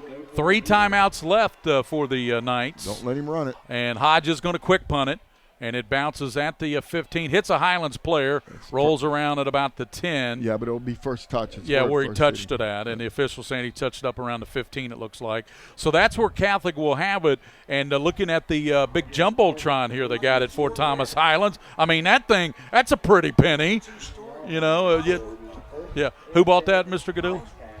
Chris Collinsworth, that's what we thought. And here's the thing, 28-13. Well, how big would it be for the Knights to go down here and put some more points up on the board going in the locker room? Well, they've got 4 minutes. Be patient. Don't try to get it all at once. Reese Ryan, he's got triple receivers to the bottom. Ryan looking back left side. He goes over there to Jalen, cuts it upfield, and Jalen's pulled down at the 20-yard line there by the Bluebirds defense, and it was Daniel Kramer, a 6'1", 205 senior, making the play there for the defense of Highlands. If you take a look at what when Catholic comes out with one back in the backfield with Reese Ryan, then they move those linebackers up where they can stunt them. Pickup of about 4, 2nd down and 6 up at the 20. Here's Ryan looking right, fires over there to Thompson, and he hit and dropped in the backfield. Nice play. Thompson shoved there by one of the Highlands players. Austin Beal, making a nice play. These officials are doing a really good job of watching things but letting them play football tonight. I like that. This group of officials from Louisville, they usually allow you to play football. They don't look for the little picky stuff. 3rd down and 4 for Lexington Catholic. 3:10 in the first, and there's a flag down. Somebody might have moved there for the Knights, and that's what the official is saying. So it's going to be procedure, against Lexington Catholic. False start. 3:07, that's what's left in the first half, and it's 28-13 if you're just tuning in. It is Highlands leading Lexington Catholic. Gary Ball, Mike Mee, and William Warfield, our producer here on PrepSpin. Well, the field, they're spreading the field again. They're in their zero. They're no back offense. They love to do this. They spread the field. They're going to call a timeout. Yeah, there was a little bit of disarray there, so the timeout's probably a good thing there for the Knights of Lexington Catholic. And Coach, at halftime, we'll be talking with Dave Gaduli and Mike Fields. But like we said, Mike is here up there with us in the box. Nobody else has kicked off yet. This is a 6 o'clock kickoff, so nobody's even kicked off yet. Maybe you can talk to Dave at halftime about why the 6 o'clock all the time. There's got to be a specific reason for that, but we'll figure it out. Well, looking down here, we've got it's not a capacity crowd, Dave Gaduli, but it's a good crowd. Yeah, it's a decent crowd. I think that again in this stadium, as you can see on your video, there's no one across the field. There's no stands over there, so the entire stadium is on this side. Too, there's a lot of folks in the library over there. There's a lot of folks standing around the field too. It's amazing. And we have a little bit of a breeze coming left to right here, but it hasn't been much of a factor at all. So here come the Knights, third, and that penalty moves them back, so 3rd and 9 instead of 3rd and 4. Ryan looking left. Ryan firing, and it is going to be incomplete up at the 30-yard line. And Donovan Moore screaming for a flag, but he doesn't get it with 2:53. That brings up 4th down, and the Knights will have to punt it away to Ft.Thomas Highlands. Yeah, that's pretty good coverage, I think. Running in the middle like that's pretty tough against this defense. They've got some room to throw the ball in the flat and on these outside plays. That's why they're going to the screen often, screen early, but they're going to have to punt, and with almost 3 minutes to go. Green and Bill back deep to receive this punt coming from Griggs, and a good punt. Drives Bill back to the 43. Bill to the 45, and boy, what a nice stop there at the 42. Good tackle by the Knights making that play, Coach. You got the roster there for Catholic. It was 37 who made that hit, Coach, there. So if you can tell the folks watching on PrepSpin who number 37 is for number Lexington. 37 chased him down. That was Louderback, Austin Louderback. How about Louderback making a big-time play there? Sophomore. We're having him back next year with that kind of quickness. That's a good deal. 2:45 here in the first half. Let's see if Catholic can keep Highlands out of the end zone. They start at the 42. Bo Hodge, and there's a flag down as he tried to hand it off to Earledge. Procedure penalty. I tell you what, they're struggling with that. I'm a little bit more impressed, Coach. We saw Highlands against Bryant Station. I'm a little bit more impressed right now with Griffin Earledge, Nick Kendall, the running backs for Highlands, than I was early in the season. Right, and again, they don't have a weakness on offense. They really don't, and their quarterback's extremely impressive. He's going to BYU. He committed there last week. Here's Bo Hodge. Right side fires, caught, and that's Veneman to the 48. Veneman trying to stay in bounds, and he takes it into Catholic territory. Alex Veneman. That's just that little quick play. It's a hitch pattern. He takes a step like he's going down the field deep, steps back and catches the ball. The key to that is making that first man miss the tackle, which he's doing. Harrington made the stop there, finally bringing Veneman down, and here's officials blowing the play dead again with 2:27 to go, first half, and the football at the 47. Highlands going right to left. Handoff, Bo Hodge keeps it. He fakes it now. Hodge at the 40 and finally knocked down at the 38. Well, he does a great job of pulling that ball back from the belly of Earledge, and a lot of tacklers try to tackle number 20, but he doesn't have the football. No, he doesn't have the football, but it was interesting. He was running the football until he saw the defender coming up on him sharp, and he said, whoop, I think I'll just lay down right here. Hodge looking right, throws over there. Veneman, catch, hit, knocked backwards to the 30. Veneman finally run out of bounds at the 26. And Alex Veneman, boy, I tell you, he's not a very big guy. If you're wondering, the great receiver, he's only 5'11", 175 pounds. No, but he's breaking that first tackle, and that first man up there has got to make that tackle. At the 26, 28 to 13. Here's the handoff. That's Kendall. He's to the 15. Fumbles the ball. Catholic, I think, got it. Catholic finally got a fumble. After the third fumble, they recover one. Two other ones fall right back in Highlands' hands. This one rolls the way of Lexington Catholic. Yeah, let's see. Who was that, number 12? Yep, 12 recovered it. After the third fumble, they get one to roll their way. And that time it was Rowdy. Yeah, Davis Rowdy with the recovery. Davis Rowdy. So Lexington Catholic's thinking, man, out of three, we're going to get one of them, you know. Yeah. But I tell you what, and you get in the playoffs, you got to hold on to the football because both teams are going to hit you. Here's Ryan. Let's see, shifting by Jones. Blitz being shown by Highlands. And here's a toss to Thompson. That reverse again. And Andy looking like he's going to tuck it. He is at the 10. Thompson up near the 13, following the block of who else? Reese Ryan. Yeah, but that was a pass play. It was a reverse pass, and the receivers were covered like a blanket that time. There was nobody open. Good job by Highlands not falling for that. That's an excellent job in their secondary. As I like to say, covered like a cheap Persian rug. Yeah, it was. They were. Highlands has backed off in that zone look now with the defenders about 15 yards back on the safeties. Ryan with triple receivers looks left and fires it deep. His receiver's down there. Incomplete. Bill made a break on it as well. And the receiver was Morris. Under a minute to go now. That clock stops with the 59 seconds to go here in the first half. 28-13, Highlands on top. And they just fumbled. Boy, I tell you what, that's a shame because Kendall had a nice run going there. Okay, here's where, let's see if they're in that zone look again with the safeties deep. All right, they've got Obugu out there split, isolated out there on the side. Throw the ball down the sideline if you're going to throw it. Reese looking left, throws, Boom. And high incomplete. He had Ogbugu up at the 30, overshot him, 56 seconds. And, boy, I tell you, you don't get anything. You get the fumble recovery, Coach Meehan, and then you just absolutely are not able to do anything with it. Right. They're going to have to figure out a way to get back to running the football a little bit and getting some yardage. Otherwise, these pass plays are not going to work. They've done a really good job of spreading the field and going to no back look and getting receivers isolated, but he's overthrowing receivers quite often. Griggs, who had a nice punt his first time, is punting from the end zone this time. You need a good snap. Griggs gets a good snap and gets off a good punt out of the end zone. It drives Bill back to the 45. Bill to the 45, dancing near side, stiff arms a man, and it might have been a flag. Yeah, it might have been a face mask there. Yeah, I think he reached across him and got his face mask. It was right below us, and it was an inadvertent face mask, but it looked like he did get a hold of it. Connor O'Neill and Bowling making the play there, and I'm not sure who grabbed the face mask, but that'll help Highlands' cause a little bit with 44 seconds, and Highlands and Lexington both have 2 timeouts left, Coach. 2 timeouts, and with 44 seconds, Highlands can definitely, when you have a quarterback that is a dual threat like he is, that opens up the door for a lot of things you can do, too.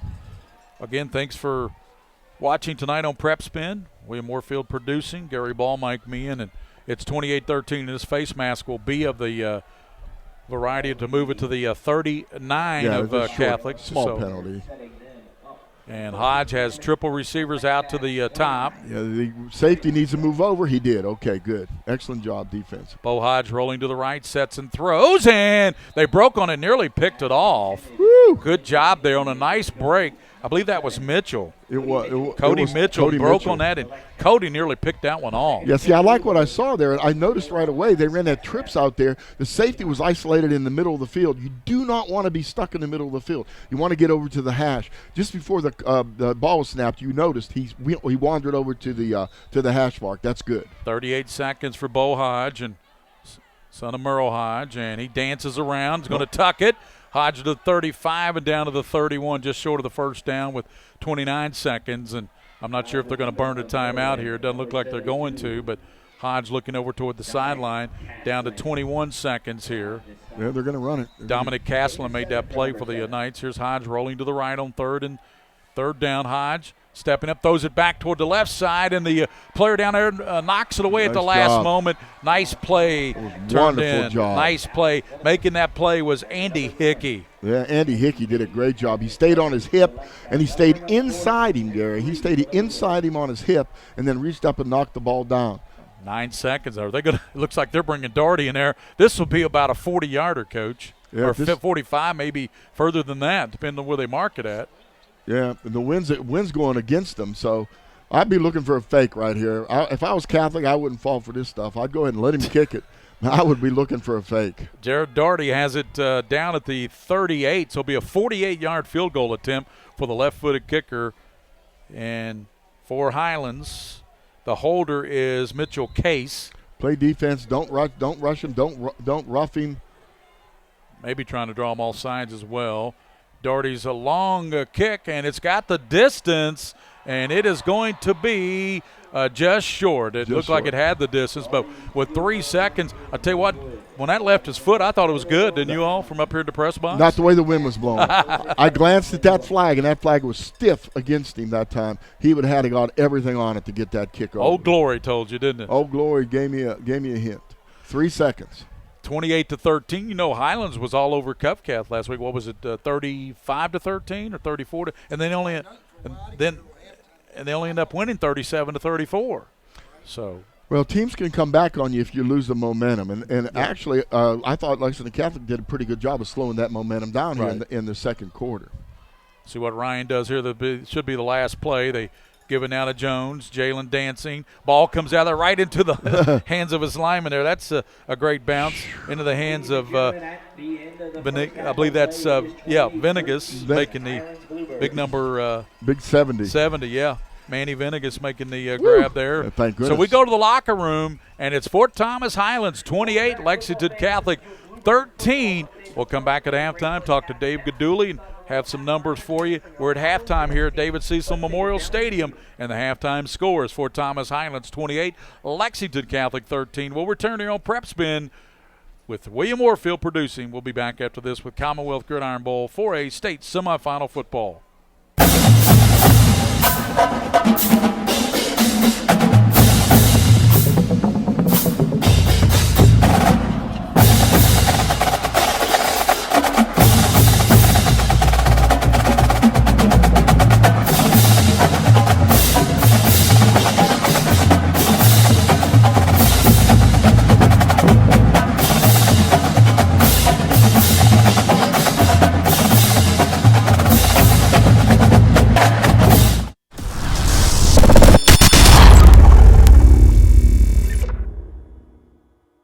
Choosing a college is a major decision. So why did I choose WKU?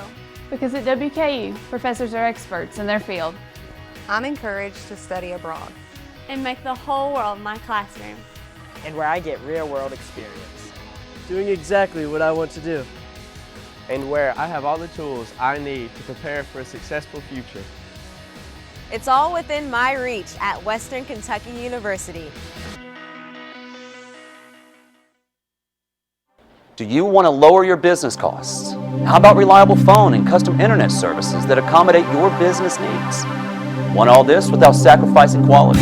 Look no further. QX.net is your solution for bundling services and saving an average of 25% per month. Working with all sizes of business in and around Lexington, QX.net provides high-speed data and voice service. Save money and improve your business. The choice is clear. QX.net. Tomorrow's technology delivered today.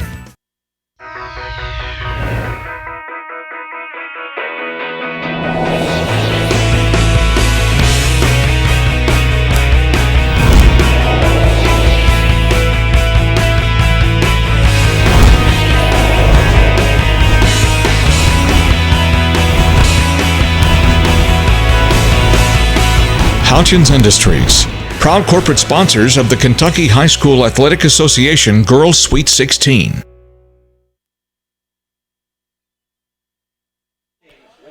Gary Ball with Coach Mike Meehan back here. Coach has the first half stats, courtesy of WL Stats. And Coach, tell us about the numbers of this first half. We know the big numbers. Highlands leads 28-13. Right. Let's take a look at the stats real quick. The first downs. Highlands has 16 first downs. Lexington Catholics 11 first downs. Passing, 3 first downs by passing for Lexington Catholic, and Highlands has 7 first downs by passing. Well, they both have 7 actually. Rushing attempts, 18 rushes for 20 rushes for 148 yards for Highlands and 18 rushes for 13 yards for Catholic. The passing yards are really getting close. They actually were in favor of Highlands early, but right now 169 yards passing for Lexington Catholic and 160 for Highlands, Gary. So they're right on each other. The quarterback for Lexington Catholic is Reese Ryan is, 14 for 24 with 0 interceptions.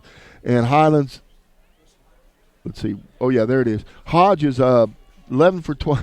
People, I got to tell you, I'm reading this off of Mike Field's laptop, and it's kind of dark up here. It's a little bit hard. Have a little patience with me now.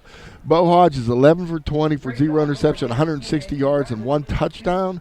And Bo Hodge also has 10 carries for 81 yards rushing. Pretty darn good job.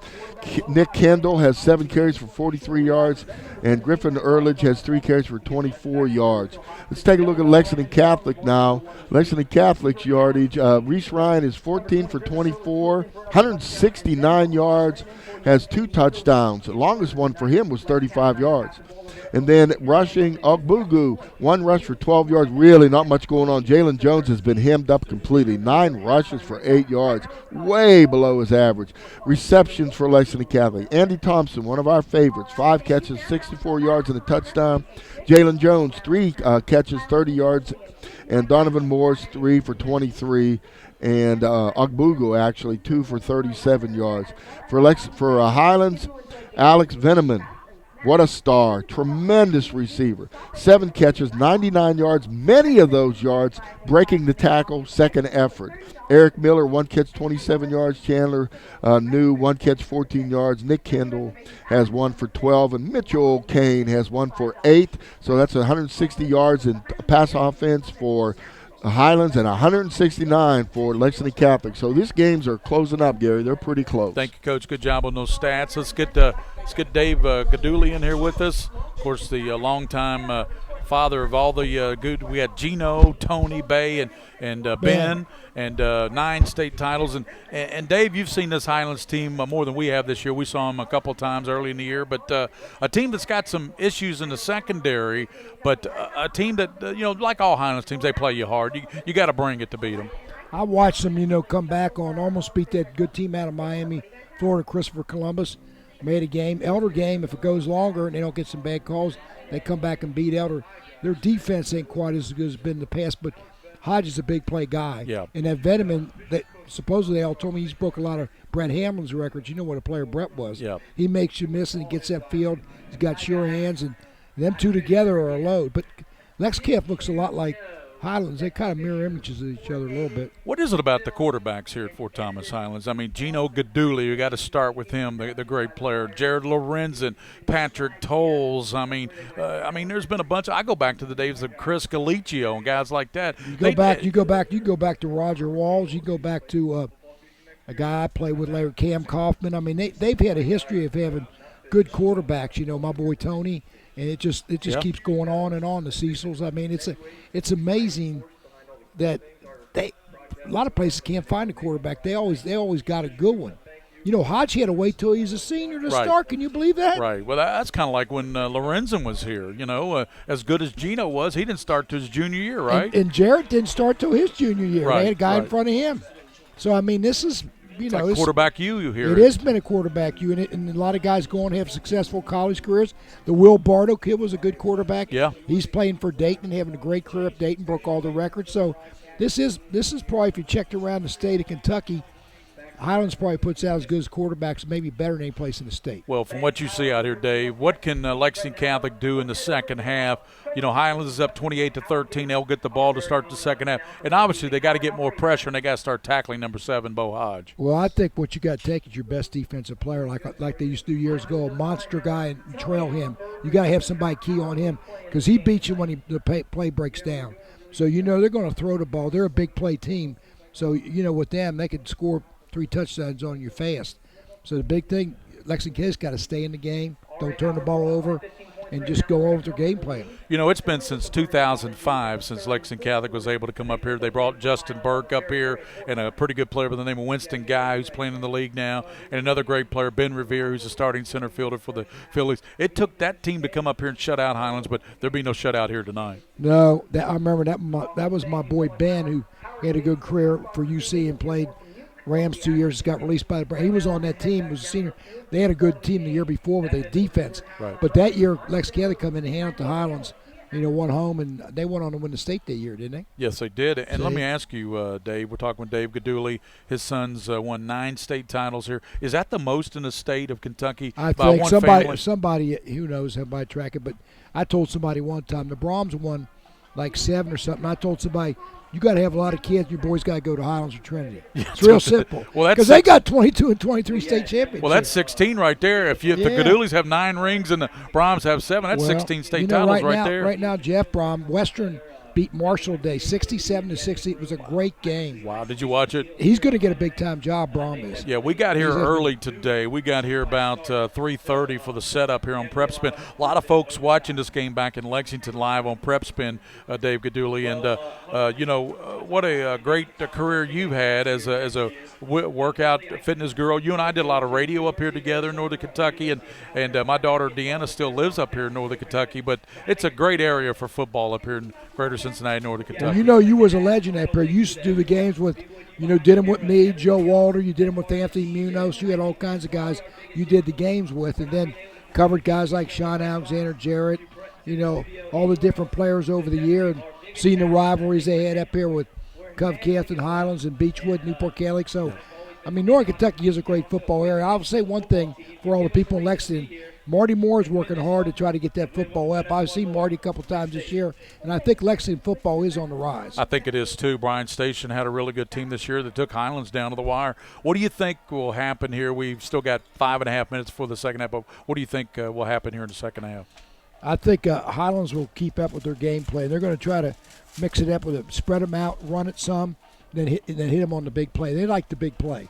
So you can't go to sleep on the switch back there if you're a cover guy. You seen that one they did. He did a good move on that guy. Come back to the ball, did a turnaround move, and then got him. Yeah, what about Veneman? He's not the biggest guy in the world, but, man, his numbers are gaudy. 1,400 yards and 22 touchdowns. He makes you in. miss, man. Yeah. He makes the first guy miss, and sometimes the second guy miss. He has a way always going forward. And Dale Mueller was with us on the pregame, and I said, Dale, it doesn't look like Highlands has missed a beat with Brian Weinrich. You know what he said? He said, Dale Mueller said, I think they're better without me. But here's a guy that won what? That's Dale, though. He's a humble guy. He won 11 state titles? Yeah, something like that. As the Dale coach he was a great coach. He had a great run of players up here too.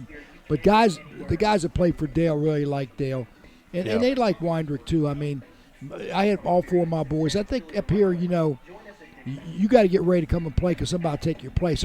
They got 100 kids who want to play football up here. That's what Dale said. He said 98 kids came out, sophomore, juniors, and seniors for the football team. And they're not even taking tuition students right now. And no disrespect here, but I remember back in the day when Tom Duffy was here, they were lucky to have 35 kids on the roster. About 30. He did the Charlie Bradshaw 10-30 stuff. Yeah. He didn't care if he made anybody mad or not. Well, Dave, you're one of the best. You're been one of my best friends for a long time. I appreciate you joining me, and I always enjoy talking to you. And I tell you what, I think it's going to be an entertaining second half. I think if Catholic can get their defensive adjustments made in the locker room, especially Bo Hodge, you're right, Dave. He's the real deal. I think what you got here, and I'll get off after this, you got two explosive offensive football teams that both can create the big play and make the big play. So people need to stick around, watch the second half. Anything can happen. Thank you, Dave. All right, Gary. Dave Gaduli. We'll come back with more at half. We still got 3 or 4 minutes left before the second half. And as we come back, it is 28-13 here at halftime. Ft.Thomas Highlands leading Lexington Catholic. We'll return on PrepSpin with William Warfield after this timeout. Nice job today. Thanks, Coach. Proud of you. We'll get back at it tomorrow.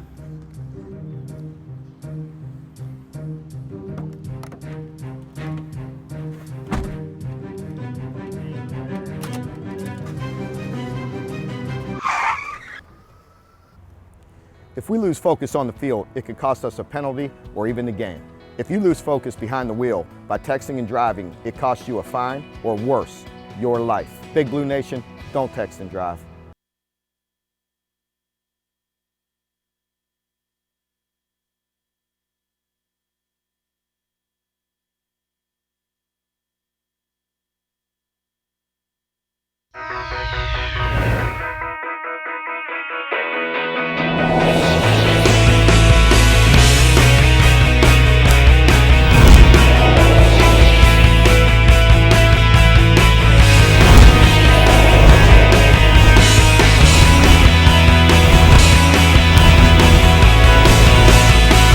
Highlands Industries, proud corporate sponsors of the Kentucky High School Athletic Association Girls Sweet 16.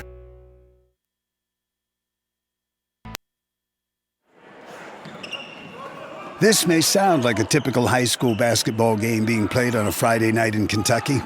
In fact, it's a crash course in cooperation and teamwork. It's a test of dedication, determination, and drive.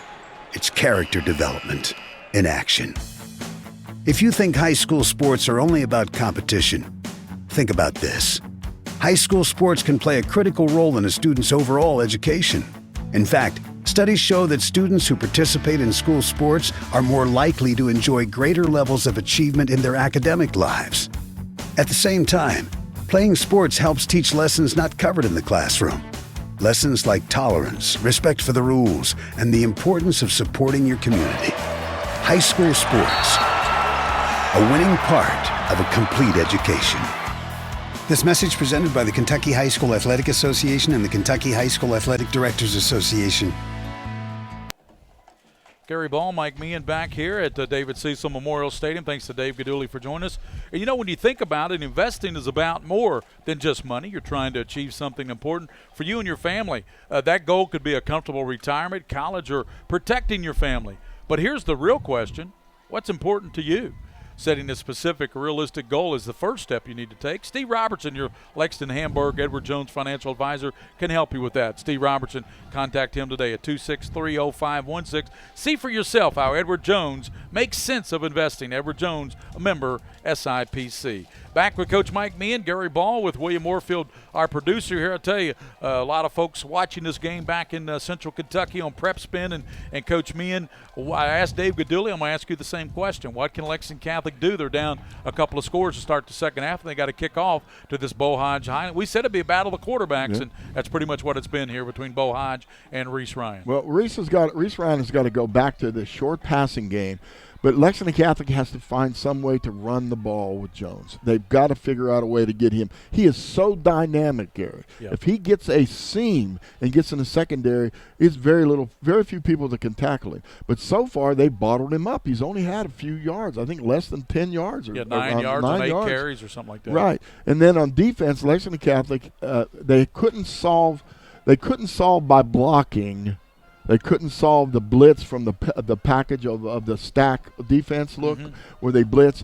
And so what Coach Perry said, like a good coach, he said, okay, if we can't block you, we're going to sprint you out. So he spread everybody out on the field. Now, what that did is they take Jalen Jones out of the running game because they have to do it with no back. So then he concentrated on throwing the short passes, pretty successful with it. Every once in a while, he'd gun the ball down the field, but Reese Ryan seems to be overthrowing his receivers, Gary. But I'm finding that Reese is off just a little bit tonight on his passing. Been behind a few guys, but still he's 14 of 24 for, like you said, 169 yards and a couple of scores. So not a bad outing at all. But Bo Hodge is so good at making you miss, Coach, and he's so good at finding that hole. As good a passer he is, I'm more impressed with him as a runner. I think so too. I think he'd be as a college quarterback. In fact, he kind of fits that BYU type of quarterback. So I understand why they're recruiting him. The thing also is, how often have you heard Chase Bowling's name? Just a couple of times. Yeah, really. They're putting a hat on him every play and getting him blocked, at least getting him stalemated. When he makes tackles, he's making tackles across the field by running down plays. And when you were giving us the stats, 16-11, Highlands has the edge there in first downs. 3 fumbles, but yet Catholic only able to recover one of those, and one of them was critical because it was down there in the goal line when Hodge ran that one in after they recovered it. Right. So that was 7 points. Otherwise, we'd have ourselves a 20-13 game here if Catholic was able to get on that fumble. Hey, when the ball pops out, it could go anywhere. That ball's oblong. I don't know if you noticed that or not. I've followed this for years. Yes, you have. That daggone ball's oblong, and it'll go anywhere. It's not going to bounce true. Yep. And so you're right. It just sometimes it bounces your way and sometimes it doesn't. That's why they call it a pigskin. That's what. Well, it is a pigskin because it can be slippery sometimes. Yeah. 3 fumbles, but Highlands able to recover 2 of their 3 fumbles. And Lexington Catholic, I think you'll see a better Lexington Catholic team here in the second half. Remember against Boyle last week, it was 28-all between Boyle and Catholic, and then Catholic's defense really stepped it up in the second half, holding Boyle County to just 1 touchdown and winning the game 40-35. Yeah, and don't think that these coaching staffs, the head coach, we keep talking about the head coach, but to be honest with you, these coaching staffs, especially both of these teams, they're what we call meritocracies. I've said this before. What you have is a tremendous leadership all the way through the coaching staff, and some of those guys, and they do a great job of coaching. I enjoyed talking to Coach Weinrich and Coach Perry down on the field tonight. You and I had a really nice conversation with Coach Perry about 2 hours or so before the kickoff. He's a good man, and there is nobody better at quarterback coaching than him. So if there is a way he can get Reese Ryan back on track, Trust me, he'll do it. He'll do it. And, the thing about it, his Central Hardin team went undefeated. They lost to that he coached last year. They lost to Meade County last week. Meade County kicking off with Trinity coming up in Brandenburg. I think Ned Benson, my good buddy Ned, is down there watching in Brandenburg as they get ready to kick off. Shout out to him. And Coach, I'm sure you got some folks watching tonight on PrepSpin. I do, but also that head coach from Meade County, what a class, Larry Mofield, what a class human Larry being he Mofield, is. one of the best, and they play Trinity tonight in Bob Beatty. And some of the Mail folks made a comment that Bob Beatty told them have fun turning in your equipment after they beat Mail a few weeks ago. That didn't really sound like Coach Beatty to me, but apparently he said it. I don't know. I mean, that's a tough situation. That doesn't sound like him though. So Highlands and Lexington Catholic second half, and as we said, Catholic will be kicking off. They won the toss and elected to take the ball, and they took that opening drive all the way down on a touchdown pass to Ryan Agbugu, 35 yards. Right, that whole first flurry from both teams, and then Highlands kind of pulled ahead. Veneman and Kendall back deep, waiting for this kick here. Low kick, bounces around, and Highlands able to jump back on at the 33-yard line. For the Bluebirds, it looked like one of the upmen there, number 15, and that is Miller. Eric Miller was able to pounce on that ball for the Birds. That's good coaching. A lot of times you'll see kids that want to make big plays. That ball's rolling around. They're not back. They'll try to reach down and pick it up and run it. But these guys are too well coached. They just fall on the ball. They'll start at the 33 to start the second half. Highlands Bluebirds. There's your unbalanced line, Gary. And here's triple receivers to the bottom. Veneman's way out there. Hodge is going to give it around the left now to Earledge, 35. Earledge a 40. He's at midfield being chased by one man. He's at the 30. Earledge to the 20, 15, 10, 5, touchdown. It will go 67 yards for Griffin Earledge. They never adjusted to the unbalanced line. First thing I saw when they broke the huddle was not only the trips of receivers to the left, but an extra lineman to the left also. When that happens, you have to shift over one man. Yep. Just shift over one man and play it normal. So in other words, your guard becomes the center of your defense. No, they didn't make the move, and the hole was there. Here's Jared Doherty with the extra point after the 67-yard TD by Griffin Earledge of Highlands. The Doherty kick is up, and it's got plenty of leg, and it's good. 11:44. That only took 16 seconds off the clock. 11:44 in the third. 35-13 now for Thomas Highlands leading Lexington Catholic. We'll return on PrepSpin by William Warfield after this. The Commonwealth Gridiron Bowl 4A state semifinals. Do you want to lower your business costs? How about reliable phone and custom internet services that accommodate your business needs? Want all this without sacrificing quality? Look no further. QX.net is your solution for bundling services and saving an average of 25% per month. Working with all sizes of business in and around Lexington, QX.net provides high-speed data and voice service. Save money and improve your business. The choice is clear. QX.net. All S, all P, all O, R, T, S. Pick it up at all sports. Pick it up at all sports. In Fayette Mall on Facebook and Twitter, locally owned and operated since 1970. Griffin Earledge just went 67 yards with the run, the unbalanced line, Coach Meehan, and now Doherty set the kick to Andy Thompson back deep for the Knights. Yeah, you have to be alert all the time on defense to those things, and if you even go to sleep a little bit, it hurts you. Here's the short kick, and it will roll out of bounds, and so Catholic will have it up at the 35-yard line. Lexington Catholic, they came in 10-3. Ft.Thomas Highlands 11-2, have not lost to a Kentucky team. They lost to one of the nationally ranked teams out of Miami, Florida, and they also lost to Cincinnati Elder, the powerhouse over in Cincinnati. So they have not lost to a Kentucky team coming in. Highlands 11-2, Catholic 10-3. Catholic gets the ball on the 35. They don't want to kick to Andy Thompson, do they? They do not. He's returned it one time and nearly broke it. Jones shifts. They need a good second half out of Jalen. Here's a quick pass out to Donovan. Morris, 35. Stiff arms a man. And, boy, what good close there, though, by Highlands. Takes it up to the 40. And Highlands getting over there in the secondary. That was 32. Donovan Morris with the catch, and it was Grayson Heck closing there. You know, if Heck doesn't make that play, Morris is still running down the sideline. Yeah, those short passes are just killing them. Look how wide open that slot is right here. They could throw the ball to the slot back right now and get 5 yards. Shifting going on by Highlands. They've got a 3-4 now. Linebackers move up a little bit closer on that 3. Now they're showing blitz. Ryan now looking pump fakes. Here comes being chased. Resets. He's hit, and he's going to be dropped back at the 30. Ryan dropped at the 30. He'll lose about 10 yards on that. You know, the PA announcer here, he instead of announcing the game, he's editorializing the whole time.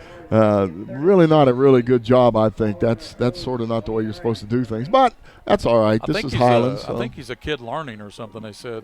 I don't know. It's 3rd down and 15 now. They got to get up to midfield. Ryan trips out to the top. Reese looking. He's got time this time. Throws it deep, and he's got a receiver, and he throws it down the middle. And Agbugu, the intended receiver, gave up on the play, and that brings up 4th down now, and I'm not sure what the call was there. That looked like a broken play to me, actually. Well, it looked like a broken play, but Agbugu didn't make an effort to go get that football either, and Coach Perry has given him a little bit down the road as he comes to the sideline.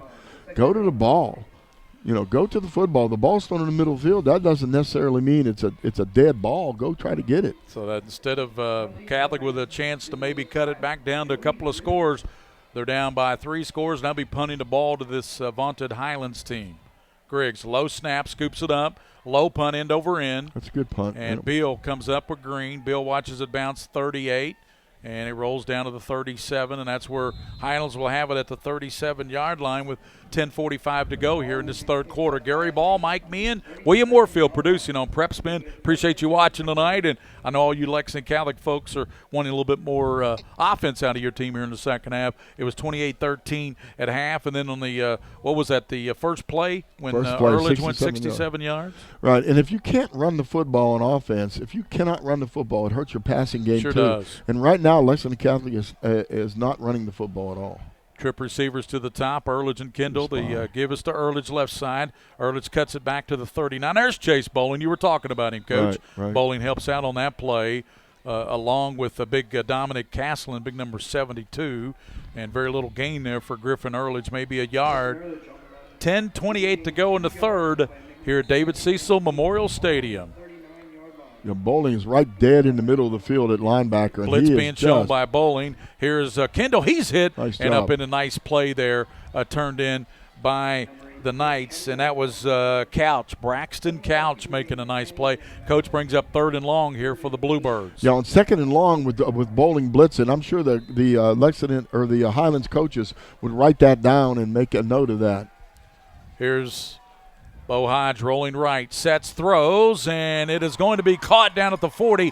1st down to the 36-yard line, and it's caught there by the Bluebirds, and New with the catch. Again, they're rolling that pocket out. The linemen are sprinting to the right, and the quarterback sprinting to the right with a blocker, having plenty of time to throw the ball.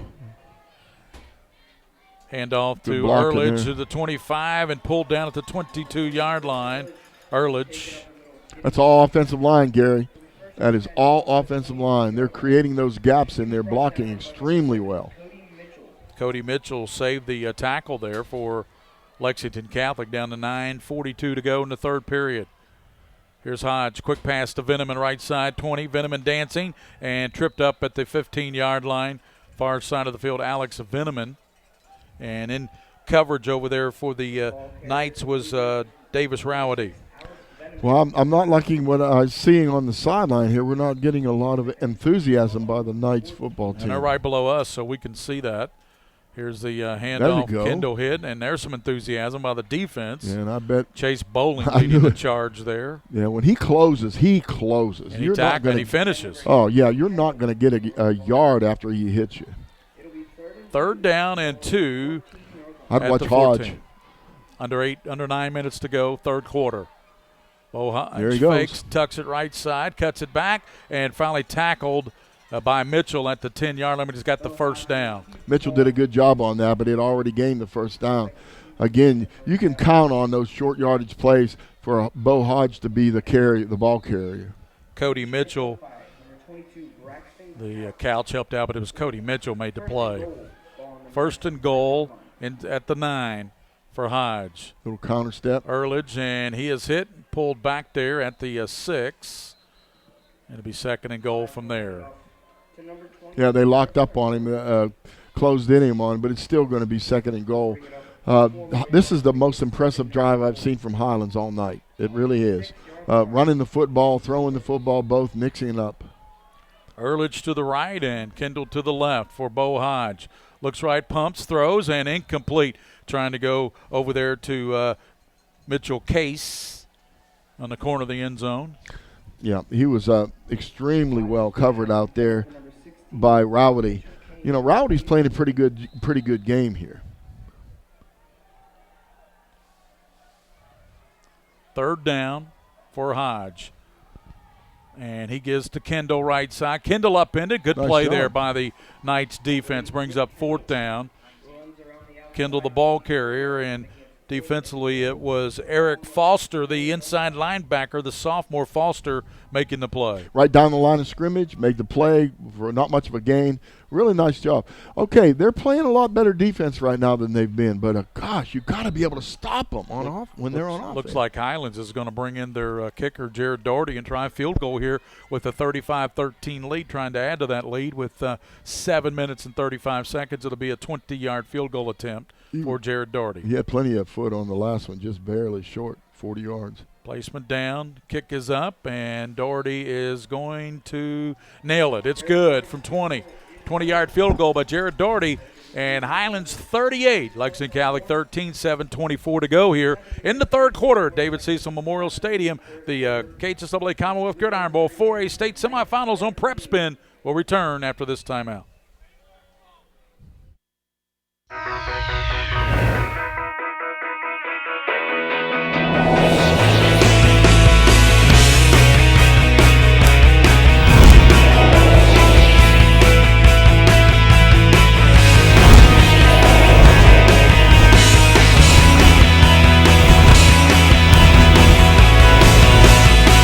Houchins Industries, proud corporate sponsors of the Kentucky High School Athletic Association Girls Sweet 16.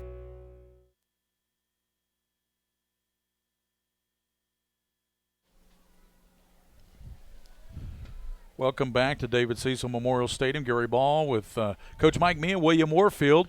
And we'd like to see AT take one back here when we took one back 100 yards against Boyle last week. Number back deep for the Knights, number 2. I don't think they want to kick to him, though. They kicked to him one time and nearly broke it for a touchdown. Let's see what Doherty does here. No. Kicks it low. They're not allowing Thompson to return it at all. It's Moores up at the 30. Block. Donovan 35. He's got a spurt midfield, far sideline, and Donovan finally run out of bounds. Let's see what the official marking. 44-yard line. Nice return there by Donovan Morris. Nice return. Good field position.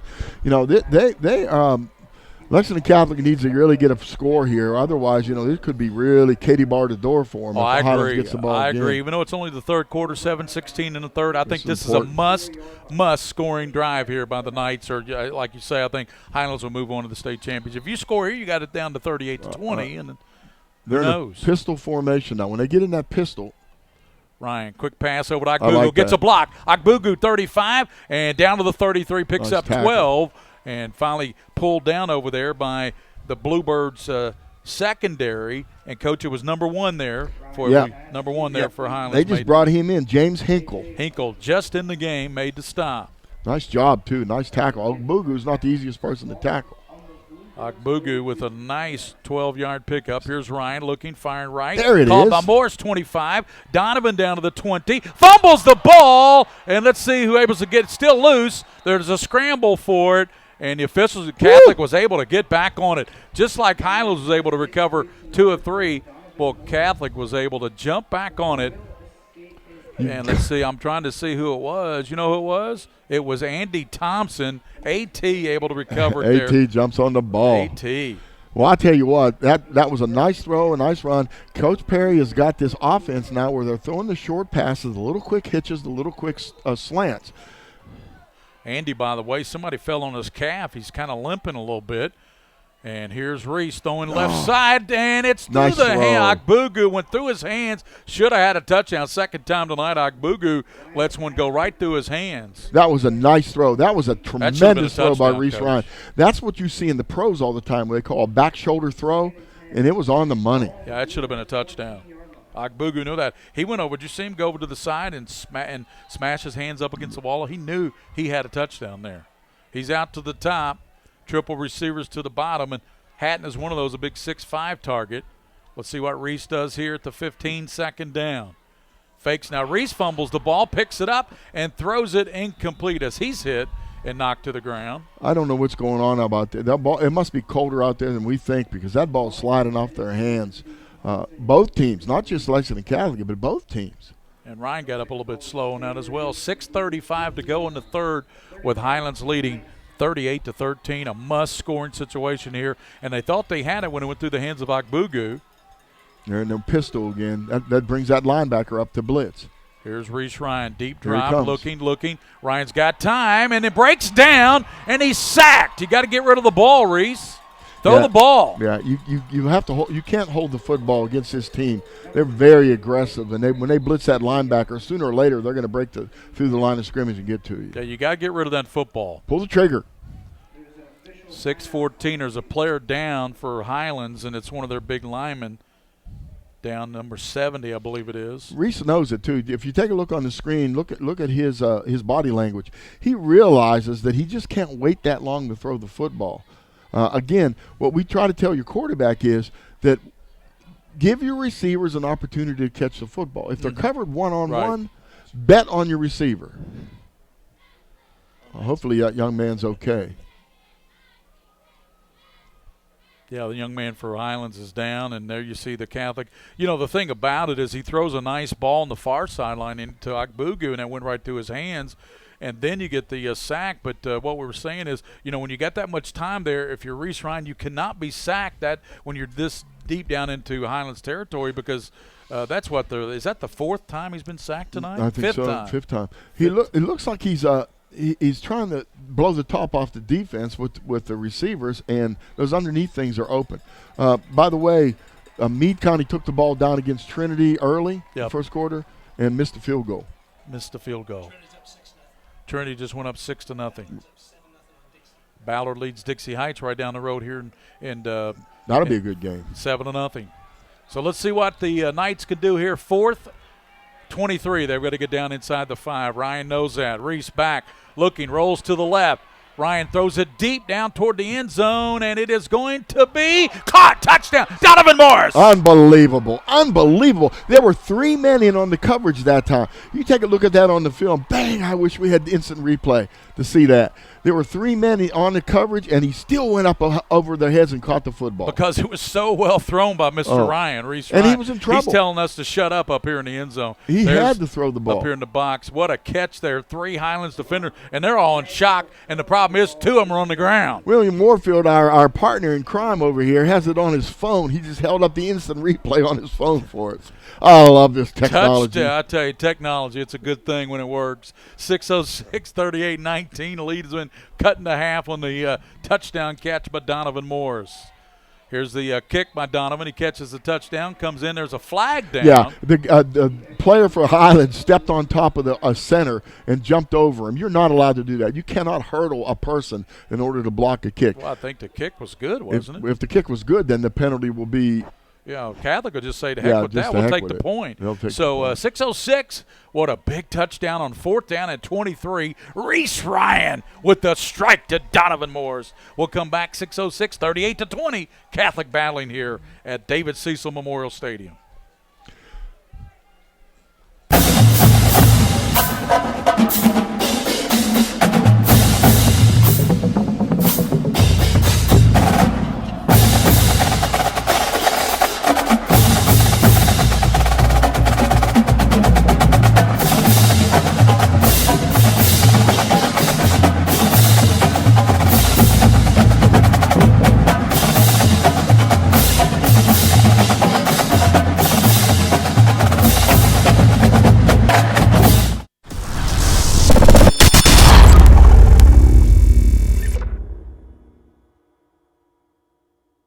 All S, all P, all O, R, T, S. Pick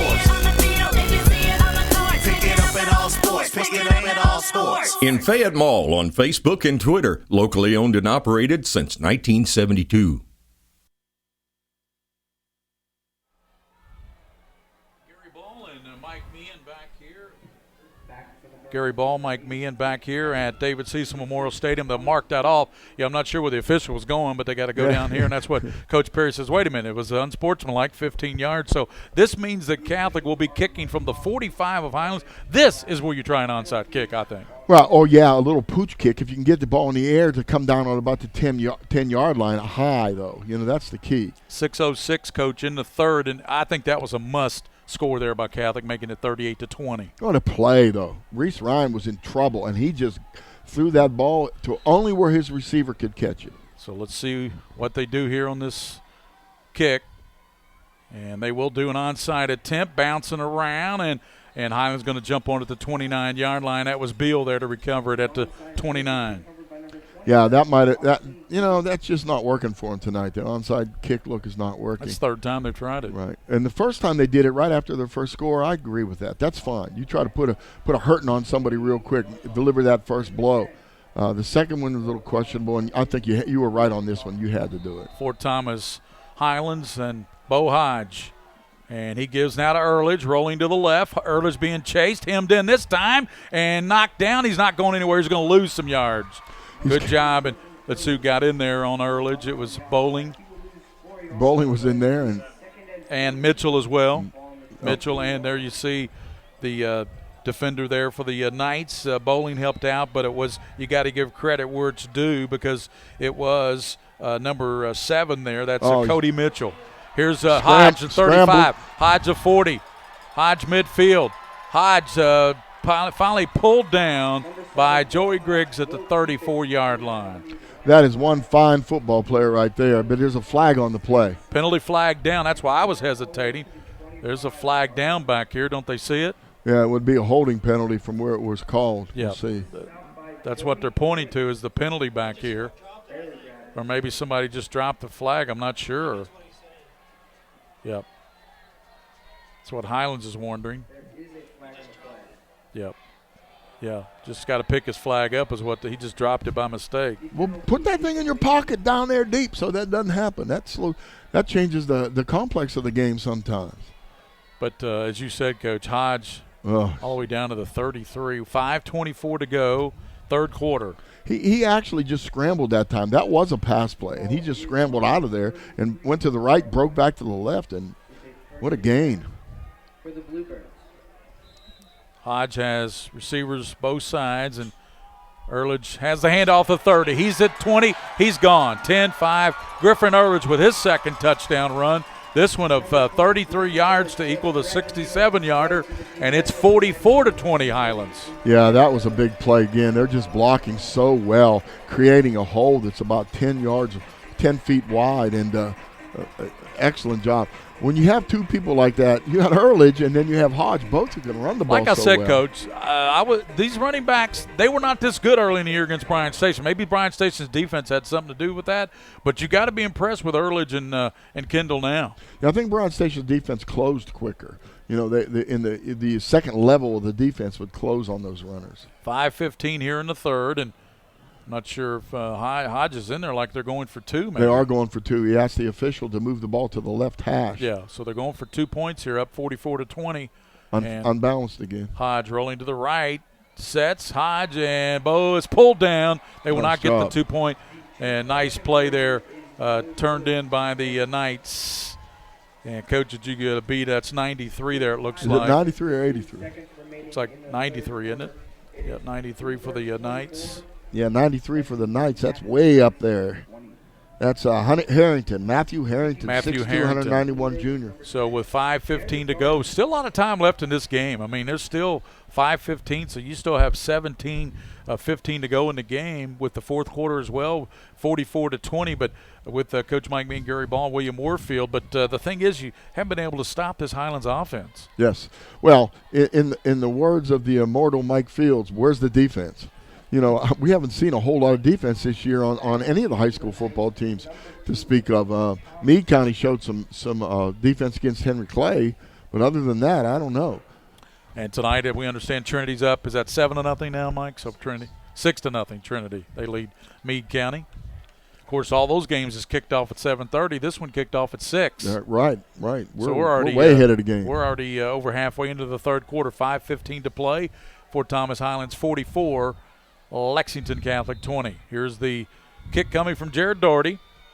And he kicks it over to the far side again, and it rolls out of bounds again. Every kick. I mean, Andy Thompson's back there thinking, what in the world is going on here? Yeah, I mean, you guys don't like me? Don't What is like it, me? you know? I mean, is it personal? Yeah, nobody wants to take him to the dance. You know, he's just back there by himself, standing on the sideline. Come on, Andy. Let Andy get in the game as a receiver then. Let's see what Reese Ryan does. He's out of the gun. Jones shifts. Reese, quick pass to Ogbugu, gets a block from Morse. Ogbugu, the 40, dancing, and he's knocked backwards at the 40. Let's see, the official going to give him the 41-yard line to J.J. Ogbugu. I really like James Hinkle, number one, the Highlands defender out there. He's doing a really good job of coming up. He's a safety, and when he sees that ball thrown out there quickly, he breaks over there and gets in on the tackle. Ogbugu came in tonight with 12 touchdown catches. He has his 13th TD catch tonight. Ryan, quick flare out to Donovan Morse, looking for the block, and Morse and Andy couldn't get the block, and Highlands makes a play, brings up 3rd down and 6. Yeah. Good play there turned in by the Bluebirds. Brady Murray, number 18, making the play. Well, one thing that Lexington Catholic has in their scheme, in their playbook, is something we call a fox screen, where they fake that screen and then the inside receiver breaks deep. I look for that here in the future. Shifting by Jalen. Jalen gives it back to Hatton. They reverse it back to Thompson.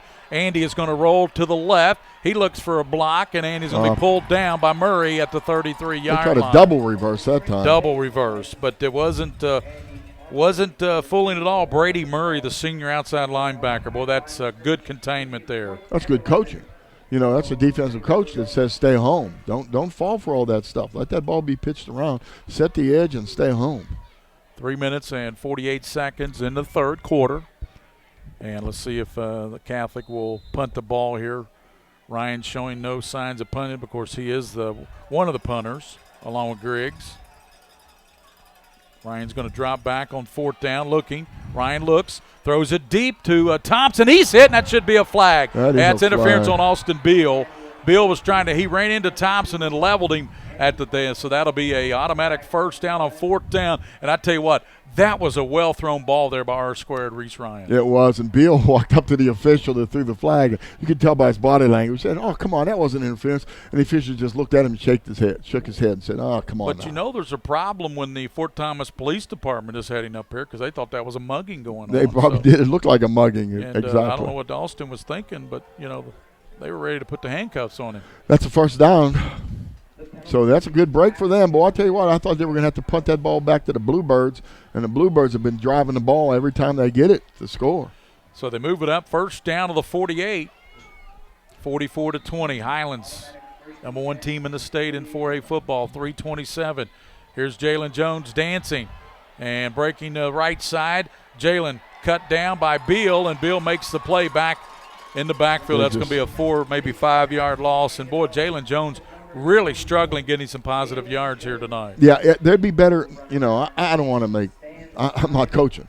But they need to get that ball straight ahead to him off those little gaps in the guard tackle gaps, etc. Maybe run the zone reads, because getting outside against this team is impossible. Twin receivers both sides at the 44. Quick pass out to O'Neal. Connor up near midfield, and O'Neal is going to be knocked down before he gets the midfield. Oh, he does get the midfield stripe. Austin Beal and company there. You see what Highlands is doing, Gary? They're backing off those wide receivers. They're basically baiting you to throw that quick hitch. They're baiting the hitch, knowing that they can make the tackle. Well, what's happening is, again, they've got that little hitch screen, that fox screen that they can run to break that guy by him deep. I'm sooner or later, Coach Perry's going to run that play. So 3rd and 8 at midfield for the Knights. Ryan fakes into Jones, and Jalen. Here's a throw. Nice. He's got an open receiver, and O'Neal makes it. Connor down to the 25. 1st and 10 Knights down to the 25 on that 25-yard pickup from Reese Ryan to Connor O'Neal. He throws a pretty ball, doesn't he? It's a perfect spiral. That ball's tight. It's thrown hard. Nice job, Reese. 2:12 to go in the third. So 1st down to the 25 on the throw by Ryan to Connor O'Neal. Ryan back again, looking down the middle, fires right side, and there's a big target. Hatton with the catch, and let's see where Jordan pulls it in at the 17. That's going to be a nice 7, maybe 8-yard pickup there. Nice job there by Hatton, who's 6'6". He's 6'6", and he's being covered by a guy that's under 6 foot. Yeah. And so that's a pretty good idea. Minute 43. Here's Ryan. Little flare out Nice. to Donovan looking for the block. I like Morris at that. 10. Cuts it back, and finally Bill and company come over and make the hit at the 8, but it'll be first and goal at the 8 there for Lexington Catholic. I like this Bill. He's actually between the hashes, and he gets out there to make the tackle for a short gain. And also Hinkle. James Hinkle, number 1, helped out on that play as well, Coach Meehan. He's tough. Well, they've got some defenders now. First and goal at the 8 for Reese Ryan. Ryan looking, quick pass right side, throws it behind Donovan Moores. Had he let him on the inside shoulder instead of the back shoulder, might have had a touchdown there. I like what he's doing, though. Look for Andy Thompson again. Andy, they're moving Andy around a little bit. Look at him in the slot here. You know, if you could run a little corner pattern with Andy. Let's see if they do. Look at the slot in the middle, little slant. Second and goal. You got to hold that outside linebacker, though. See, without a back in the backfield, they can't hold that outside linebacker. Ryan looking out to the left. He's got Bugu Morse there. Ryan is going to tuck it. Looks for a block at the 5, and Reese down to about the 3 to be third and goal at the 3 for the Knights of Lexington Catholic in a must-scoring situation here with a minute 16 to go in the third period, and Ft.Thomas Highlands leading 44-20. Well, they're in 2 down zones here. They can run. They can either go either way. I really like the way they're moving Andy Thompson around, though. I think that's a really smart move. Do they go to big 6'6" Hatton out here to the target to the near, Coach? They could, or maybe just try to run the football too. And they snap it. They give it to Ogbugu, and Ogbugu rolls right. He pump fakes it, cuts it back, and he fumbled the ball after he got toward the goal line. They say touchdown. They say he broke the plane. He was in. They said he broke the plane, so they're going to give him the touchdown. Official right there says touchdown. He bobbled the ball. And the official said, no, he already broke all you got to do is break that plane, right? Yeah. He actually went into the end zone. He turned kind of backwards, and I watched the official put his arms up for a touchdown. The fumble occurred after that. Yeah, so. when William just looked at the replay, he did get in. He did break the plane. Touchdown, Bugu, and that's what his What they did is Reese turned around like he didn't know the play, ran the other, and then they snapped it, and it was a kind of trickery play there, and it worked. A little trickeration. Reese Ryan walked down the line of scrimmage like he was going to talk to one of the linemen. Ball was centered directly. And they're going to go for the 2 points here. Ryan fakes, rolls to the right. Reese pump fakes, now throws, but diving for it, but he's a yard short of the end zone, and he called it anyway. Goes incomplete. So with 46 seconds to go, third quarter, it's Highlands 44, Lexington Catholic 26. We'll return here to David Cecil Memorial Stadium on PrepSpin with William Warfield, Coach Mike Mee, and Gary Ball. We'll return here after this timeout. There's something special in the air at the University of Louisville. Investment and constant progress are helping today's students and faculty unleash their potential, discover new answers, open more doors, give back to others, see new worlds, and become champions in everything they do. Now, more than ever, it's a great time to be a Louisville Cardinal. All S, all P, all O, R, T, S. Pick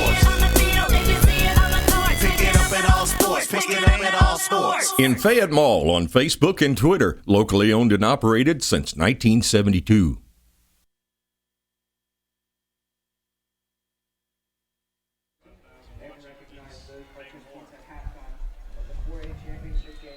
Gary Ball, Mike Meehan back, 44-26. Catholic keeps battling, don't they, Coach?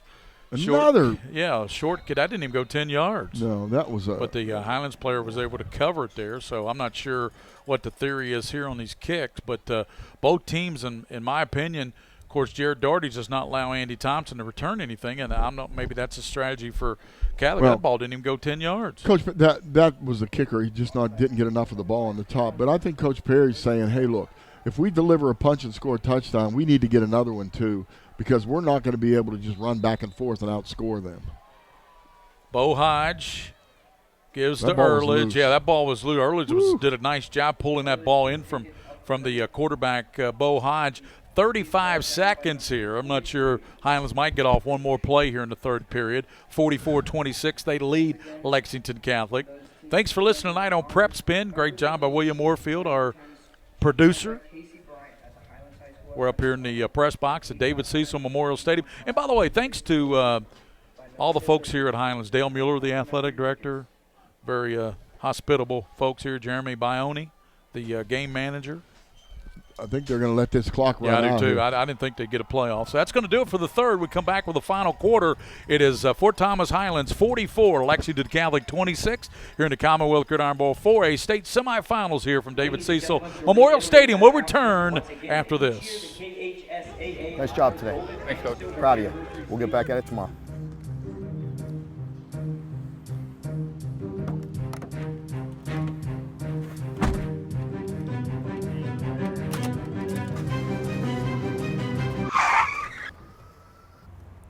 If we lose focus on the field, it could cost us a penalty or even the game. If you lose focus behind the wheel by texting and driving, it costs you a fine or worse, your life. Big Blue Nation, don't text and drive. All S, all P, all O, R, T, S. Pick it up at all sports. Pick it up at all sports. In Fayette Mall on Facebook and Twitter, locally owned and operated since 1972. Gary Ball, Mike Meehan, William Warfield back here on PrepSpin. Thanks for watching tonight on HD. Hope you're enjoying this telecast. A lot of offense tonight, Gary. We've already had 70 points, and we still got a quarter to play. We still have a quarter. Here is Ehrlich getting the handoff, bouncing it outside. Ehrlich a 40, and finally tackled at the 35. Remember, he's already got a 67-yard TD run and a 33-yard TD run. There's a couple big fellows right there mixing up. Big Dominic Castlin, big number 72 for Catholic, and big number 50, that's Lou Bunning, 270 pounds. That's some big guys mixing it up That's there. some sumo wrestling going on out there, I'll tell you. And Ehrlich got it down inside the 35. Let's see what Hodge does. He fakes, quick pass left side, caught over there to the 30, down to the 20, and finally Griggs pulls him out at the 20-yard line. Justin Wire with the catch there for the Birds and for Highlands, and he's got the first down. The difference is Lexington Catholic's running the same play, and the safety for Highlands keeps coming over there and getting in on the tackle. Well, when Highlands runs the play, there's nobody over there after he breaks that first tackle. I still don't like to kick to give them the ball in their territory. No, they're too good. I kick it deep. Here's Ehrlich. He's bouncing it outside. Ehrlich stumbles 15 and pulled down at the 12-yard line. There's a lot of stumbling going on out there. Yeah, he just kind of lost his balance. That looked like me out on the tennis court trying to get to a ball. That'll get you hurt. Yeah. Well, that's when I injured my rib. Remember, I fell on my side and hurt my rib. You did get hurt on that. That's right. That's right. Well, I'll tell you, here we go again. Lexington Catholic has kind of solved one of the problems from Highlands, and that is the Hodge running the football. They've kind of shut him down a little bit, but Ehrlich is just doing a super job of getting the yardage now. Kendall bringing the play in for Bo Hodge here with 11 minutes to go in the game. 44-26, Highlands on top of Catholic. And Hodge is going to keep it pulled down, but he's close to the first down marker, pulled down by the Knights defense. Harrington making the play Harrington there. Again, yeah. That's number 93. He's made some big plays in here. They say Hodge did not get the first down. They looked like he fell inside the 10. They say his knee touched at the 11, so third and about a half a yard. I'd still think watch for him to run the football. Hodge gives it now to Kendall, and he is hit, but he's close to the first down marker, which was the 10-yard line. Yeah, he got the first down, but there was a good hit in there. You know who made that? Big Dominic Castlin. Castlin came up there. 6'5", 270. These are – what year is he now? Dominic Castlin is a senior, I believe. They've got some players now. We talked to Coach Ferry about him before the game, didn't we? Actually, Castlin's 6'5", 290 and a senior. Yeah, we talked to him before the game. He put on some weight since I did my charts. There's got to be some colleges out there that would look for somebody like him. 10:05 to play. Highlands unbalanced. Being deliberate here.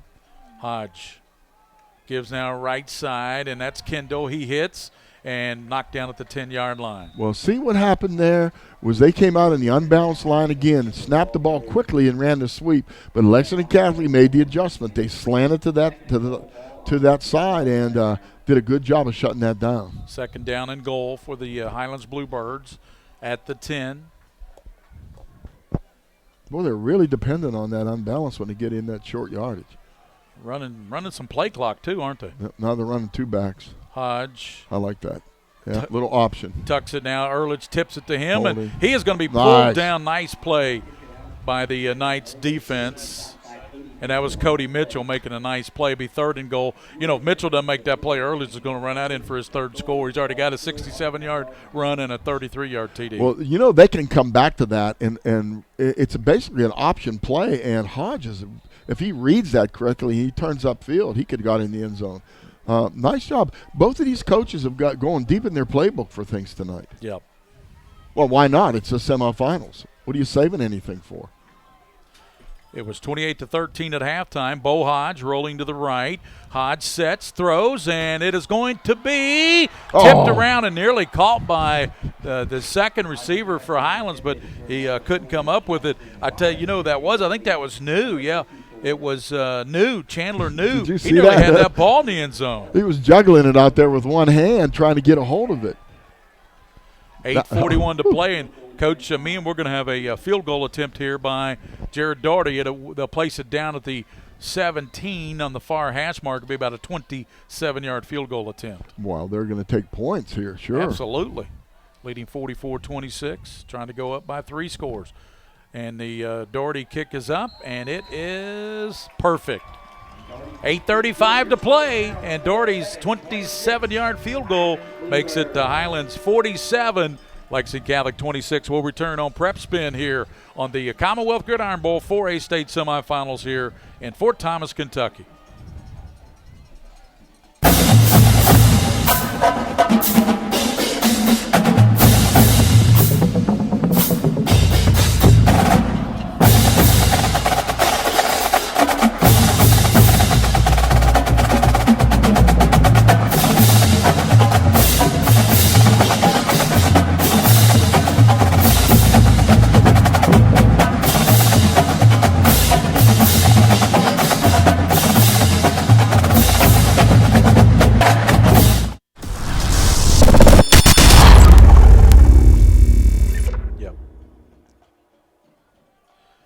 Gary Ball, Mike Meehan, William Warfield back here on PrepSpin. Thanks for watching tonight.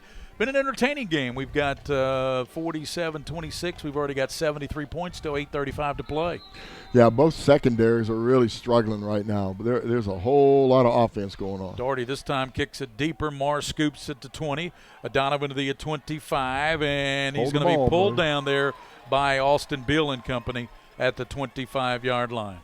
Yeah, that was at least they kicked it deep that time, and so gave Lexington Catholic an opportunity to return the football. Austin Beal's all over the field, man. I'll tell you what. He's a tough little cookie for his size. He's not the biggest guy in the world. Matter of fact, they list him at all of 5'10", 160, and that's probably generous. See, now here's what they do. Lexington Catholic spreading the field. They're isolating Ogbugu over here.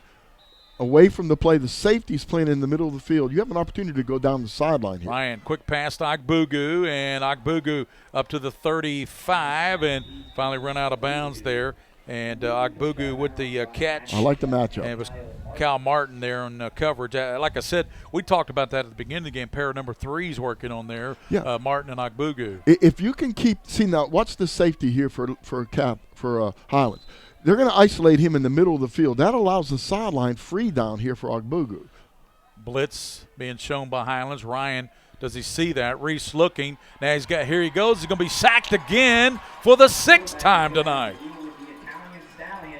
He has got a one-on-one coverage on this short side of the field over here, and he thinks that, if he's covered, I can't throw it. Throw the ball to Ogbugu. Pangallo the sack.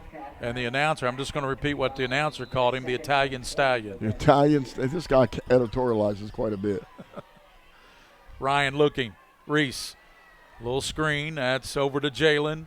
And he's hit, and he's not going anywhere. So it'll be 3rd and long for the Knights with 7:40 to play. Some scores, we know Dixie led 21-7 over Ballard. It was 28-0, the Newport Catholic over Shelby Valley. Mayfield leading the Tigers right down the road here in Fort Mitchell 14-0 in that Class A game. And it is Trinity leading 14-0 over Meade County. Ryan throwing deep, and receivers Thompson. He dropped it. He can't finish it. He had it with one hand. What a receiver. A la Odell Beckham Jr., and he dropped it when he went to the ground. That would have been a highlight reel. That is this kid is one of the most fun players to watch that I've seen. He is just absolutely 100% every single play. Ounce for ounce. He's as good a football player you'll see in the state of Kentucky. Number 2 for Lexington Catholic, Andy Thompson. Oh, he never lets up. 7:09. I thought he was going to come up with that catch. That would have been unbelievable. That's sports. Ryan pump fakes. Throws a little bit deeper now, and it is caught by Morris. First down into the Highlands 48-yard line. What a catch there by Donovan Morris. Knocked the some of the tables over there on the sideline. And what a catch there. I tell you what, equally, what a nice drop in there by Reese Ryan on the pass. He throws a really good ball when he throws that little area between the safety and the corner down there. Really nice job. First down for the Knights. Critical first down on that 4th and long. And, Coach, they've done that a couple times tonight. Ryan out of that gun again, looking right. Throws over there. It's caught, and Connor O'Neill and Austin Beal there. Keep the ball. Making the play. Pickup of about 5. We're down to 6:50 to go. 47-26, and Catholic needs to get a quick score here, and they need to recover an onside kick. They're down by 3 scores. Yeah, and they're not huddling. They're getting up the line of scrimmage quickly. Triple receivers to the bottom for R squared. Here's Reese. Pressure. Ryan rolling to the left, and Reese, and he's going to be sacked again. Yeah, he's having a struggle. He is really struggling. When they bring those linebackers up there to in blitz techniques, they're having trouble picking those guys up, and from the backside even they're making the tackle. Daniel Kramer, 22, credited with that sack. That's the 7th sack, Mike? 7th time he's been sacked tonight. Yeah, Kramer's coming from the edge, an edge player, like the defensive end look. Again, only 3 down linemen. Wow, 7 sacks, and Reese had a little trouble. Little quick screen over the middle to Agbugu. Stiff arms. Agbugu to the 40, and then pulled down from behind. Good hustle there by Highlands to track him down. Agbugu takes it all the way to the 38-yard line, about a half a yard shy of the first down. And, Coach, who made that play Jared there? Dougherty. He actually missed him early, stayed with the play, and came back and made the tackle from behind. That's what you call stick-to-itiveness. You got to stick with the play. Yeah, these guys are really good football players. 4th and a yard for Catholic with 5.5. Quick pass right side caught by Hatton, and he is hit hard, but Jordan takes it down near the 30. Alston Bill. I tell you, for 160 pounds, number 27 packs a punch. He does. And, it's really interesting. Lexington Catholic's getting those receivers open underneath. They're catching the football, but Highlands is keeping them underneath, making those tackles. We've seen games this year, many games this year, where Lexington Catholic would catch that ball and break that tackle and score. But, boy, this tackling is just really good. Catholic needs a touchdown and a 2-point conversion here. That would cut it down to 47-34. Still 5:10 to play. Ryan knows that. Reese looking right side, throws it, and it goes off the outstretched hands of Jordan Hatton. That's hard to miss a 6'6" target over there, but that's one Hatton should have called. Yeah, it was one he should have caught. It was a very good throw, too. But he puts a lot of heat on the ball, and I guess when the ball's cold, it might be a little tougher to catch, Gary. So 2nd down at the 31 for the Knights with 5:05 to play. Ft.Thomas Highlands 47, Lexington Catholic 26. Ryan now gives inside to Jalen, and he runs into one of his big linemen. The lineman down is shaken up. Is that big Cameron Bailey? I'm not sure. Is that the big center, Cameron Bailey? They kind of rolled up over the back of his legs. And I think that might be the big center, Cameron Bailey. I'm not sure. He's trying to get up. Yeah, that is big Cameron Bailey. Would you I want to talk to you a little bit, Gary, about shutting somebody down. Yes, sir. Jalen Jones. Yes, sir. 11 carries, 5 yards. That's shutting him down. That's shutting him down. That's good defense. When you got more carries than yards, unless you've got about 30 carries, that's shutting you down. 11 carries, what'd you say, 5 yards? 5 yards. And that is big Cam Bailey. He's coming off on his own power. That's a good sign. But what happened is when Jalen got the ball, he rolled up over the back of his center's leg. Yeah, because he got knocked backwards. That's why. The center got driven into the backfield. Yeah, it was right in the lap of the running back. Another big 3rd down. Highlands with another 3-man front. Ryan fires over to Agbugu. He's got the catch. Agbugu cuts it back and run out of bounds at about the 33-yard line, so it'll be 4th down there. They've had so many 4th downs that they've actually converted quite a few of them. 4:39 to play. Highlands just 4:39 away from going back to yet another state championship game. They've got 22 state titles here in Ft.Thomas, Coach. Well, this Highlands team is much improved from when we saw them Yes, they earlier. are. I agree. Especially those running backs, Earledge and Kendall, much better. Here's Reese, 4th and long. Looking downfield, Agbugu, and he can't hang on to it. Incomplete. He would have had the first down of the 15. So turn it over on downs to Highlands, and Highlands would just simply try to run this as much clock as they can here with 4:33 to go. That was a superb pass, but I don't think Agbugu, look, he's a little frustrated. I don't think he got his head around in time. He ran his route, and I guess he expected, I don't know whether he expected that he wasn't going to get the ball or what, but he didn't get his head around. The ball was thrown perfectly. Last year it was 49-35 was the final, and when Highlands knocked off Lexington last year, 49-35, and there's 4:33 to go, and it's 47-26. And just think, Gary, this might be the last time we see these two teams play each other. That's right, because Highlands jumping up to 5A, Catholic dropping down to 3A. Here's Earledge, and he's into the secondary up to the 45-yard line, tackled right there by the Knights of Lexington Catholic. Coming up to get him was in the Andy Hickey, the junior strong safety. You know, Coach Perry's got a fine team coming back next year, Coach. Yes, he does. He needs to find a quarterback. If he finds a quarterback, he's going to be loaded. With his type of offense, he needs a trigger man back there. 4:19 to play, and Hodge is looking at that play clock and realizing he's got – I like this Hodge guy, I really do. He is, as we said, he's as advertised. He's as advertised. First at the 45, and now he sets the line. Hodge He's going to pull it back, and he ran right past Harrington, and then finally lunges down after Mitchell tackles, but he ran right past Harrington. Yeah, I think Harrington didn't think he had the football, and he kind of let him go instead of making the tackle. I think you go ahead and tackle him, don't you, Coach? I believe you tackle everybody in a blue jersey. Everybody in a blue jersey. I tell you what, if the guy selling popcorn had a blue jersey, they should tackle him too. Tackle him. Don't take any chances that he doesn't have the football. In that case, he did have the football. Taking Hodge their time. running that play clock down. 3:28 to play. And Highlands looks like they're going to move on to the 4A state championship next weekend in Bowling Green. Earledge, and Earledge Griffin down to the 41. He's got the first down and more. First down by Griffin Earledge. If you're wondering about this Earledge kid, he came into this game with 111 carries, 641 yards, but he's got what tonight? Hodge has 181 yards passing and 142 yards rushing. So that's a pretty good job by a quarterback. Earledge has almost 200 yards. He came in with only 600 plus. Jeez. Well, they found the weakness in the Catholic defense, and they're exploiting it. 3:05 to play. Hodge turns around, looks at the clock, got his hands in his back pocket, and the son of Merle Hodge, the former, you like Merle Hodge, he played for the Steelers. It was a great fullback, tremendous effort guy, good skills. Hand off to Kendall, and Nick Kendall down to the 38. Carrying the ball two hands, tucking it in tight.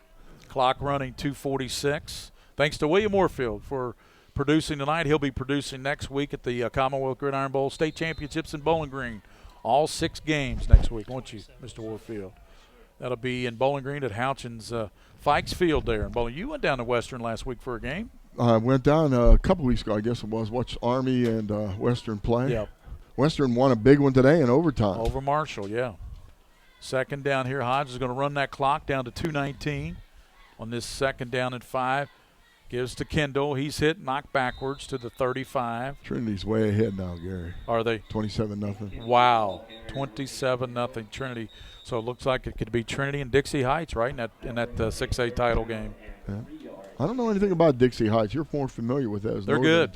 They're very good. The other hands for Trinity, it seems like they kind of clicked. It's kind of clicked for them here lately, right? Well, they did, and Dixie Heights did a number on Simon Kenton, and I thought Simon Kenton was a really good football team. Yeah, only one loss on the year, and both their losses, I think, were to Dixie. 2:12 to go in this one. Timeout on the field. It's 47-26 with Mike Mee and Gary Ball. And, flashes of brilliance by Catholic, but the defense Coach Perry will really take that, I think, as an onus to work on in the offseason. When you and I were driving up here, one of the things that you mentioned that I agreed with is the secondaries of both of these teams are weak. They are. They're suspect. And if you look at that score and you look what happened, you know, there were a lot of passes that were wide open. And we saw some magnificent catches, too. But there were some pretty wide open receivers. I think both of these teams are going to go in the offseason and shore up their defensive secondary. I agree. And their defense as a whole. And if you're Catholic, Lexington Catholic, you lose Chase Bowling, your star senior middle linebacker. Mm-hmm. Here's Hodge. Keeps it, tucks it, breaks tackles and ankles, 30. Finally pulled down there. And coming up to get him for the Knights, number 54, that's Sid Sharp, the sophomore. Sid Sharp made a saving tackle. That would have been another touchdown. Bowling will Hodge will run around you or he'll run over you. Or through you. Or through you. So looks like Highlands will definitely, they've only got a minute 58, and Highlands with a 3-touchdown lead. Coach barring a miracle, it's going to be Highlands in the state final yet again next weekend in Bowling Green. Right, an opportunity to add to that total. Twin receivers at the bottom. Hodge gets it, nice. hand off, and this goes to that's a new ball carrier in there, and that is number 91 for the 91 Bluebirds. Carrying the ball? Yeah, 91 carrying the ball for Highlands. 91, that is Pulsford. Jared Pulsford, a sophomore. Also gets up. He's going to head to the sideline. And now number 4 is coming in. That's Justin Wire. Justin Wire is entering the game. Minute 18 to go in this one, and Highlands is going to improve to 12-2. Catholic will end their season at 10-4. Great season. Earledge into the line, down to the 25. Well, you know, Gary, both of these teams, this is just our opinion, but I think both of these teams have made great improvement over the years. Yes, they have.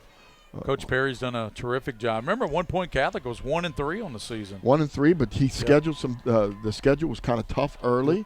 Had some really good games, and then Highlands. We watched them play, and they struggled against Bryan Station. Actually, Bryan Station should have won that. In my opinion, Bryan Station should have won that football game. Too many penalties hurt them. 3rd down and 5 here for the Bluebirds with 38 seconds. Hodge hoping this may be the last play. He's going to tuck it. Hodge to the right side. See, I don't agree back with this. Back at the 25, pulled down at the 25-yard line, and Highlands may not even have to get another play off. No, and they should have put their knee down there, Gary. Yeah, they probably should have gone into victory formation, so that'll do it.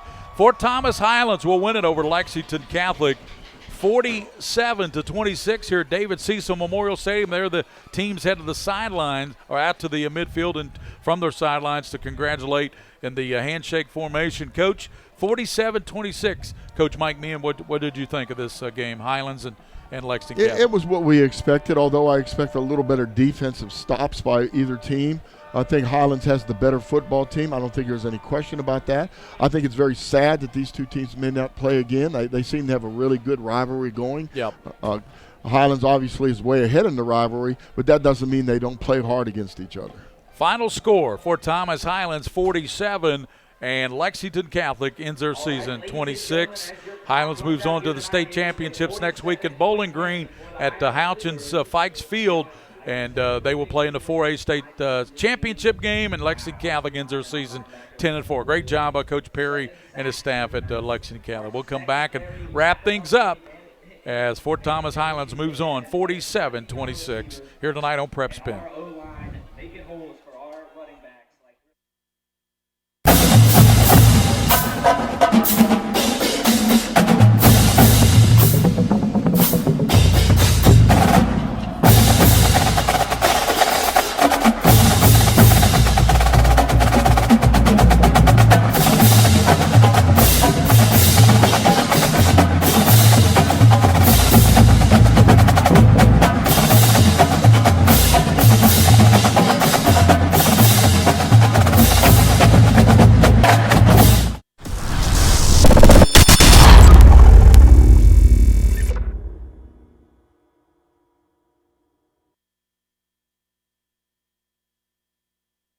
All S, all P, all O, R, T, S. Pick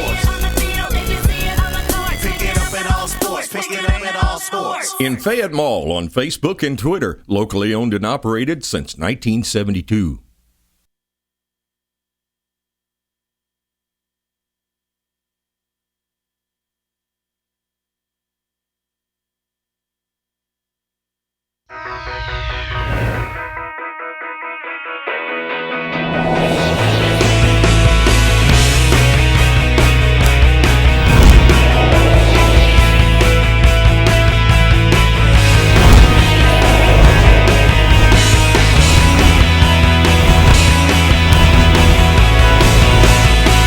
Houchins Industries, proud corporate sponsors of the Kentucky High School Athletic Association Girls Sweet 16.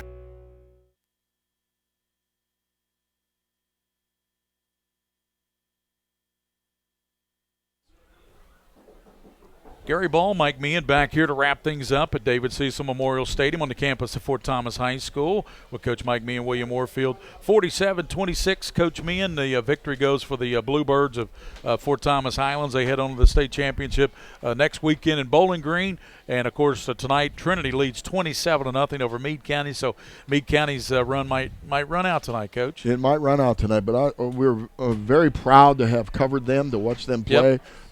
Really a gutsy team. As far as this game goes tonight, I think the better team won the football game. It was a battle between good coaching staffs, but every single time Catholic would solve one of the problems that Highlands created, they'd create another problem for them. Defense are question marks for both these teams, though. And I tell you what, a couple things I learned here tonight, though, that Griffin Earledge and Nick, the other running back, Kendall, are really good running backs. Bo Hodge is as good as advertised. And Austin Beal, number 27, made a believer out of me, 160 pounds, but he really is a kid that'll hit you and put a licking on you. So I was impressed with that. So Highlands will have their hands full with whoever they play, because I'm telling you what, whoever they play in the 4A state, if they've got a passing game, you can have some success against Highlands. Right now, you could. You're absolutely right. I think their coverage is a little suspect. I thought Lexington Catholic did some really smart things. They went to an empty backfield, spread the field on them so that they couldn't bring those linebackers up to put pressure on Reese Ryan.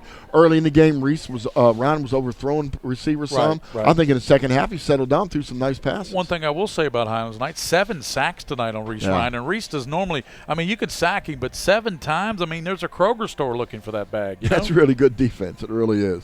Well, we want to thank William Warfield again tonight, 47-26 for Coach Mike Meehan. This is Gary Ball. The Bluebirds move on to the 4A state championship next week in Bowling Green. Catch all those games, by the way, beginning next Friday on the Commonwealth Gridiron Bowl on PrepSpin, beginning KHSAA.tv, and check out the Scholastic Ball Report tomorrow at noon on WKYT and see William Warfield. And also Pulaski County, who was up big tonight, is our team of the week. Swimmers from Madison Central. Check out the Scholastic Ball Report tomorrow at noon on the CW. For Coach Mike Meehan, great job, Coach. As always, great job working with you, William Warfield. And the final score again from David Cecil Memorial Stadium on the campus of Ft.Thomas. The Bluebirds of Ft.Thomas Highlands 47 and the Knights of Lexington Catholic 26. Thanks for watching the game tonight on PrepSpin.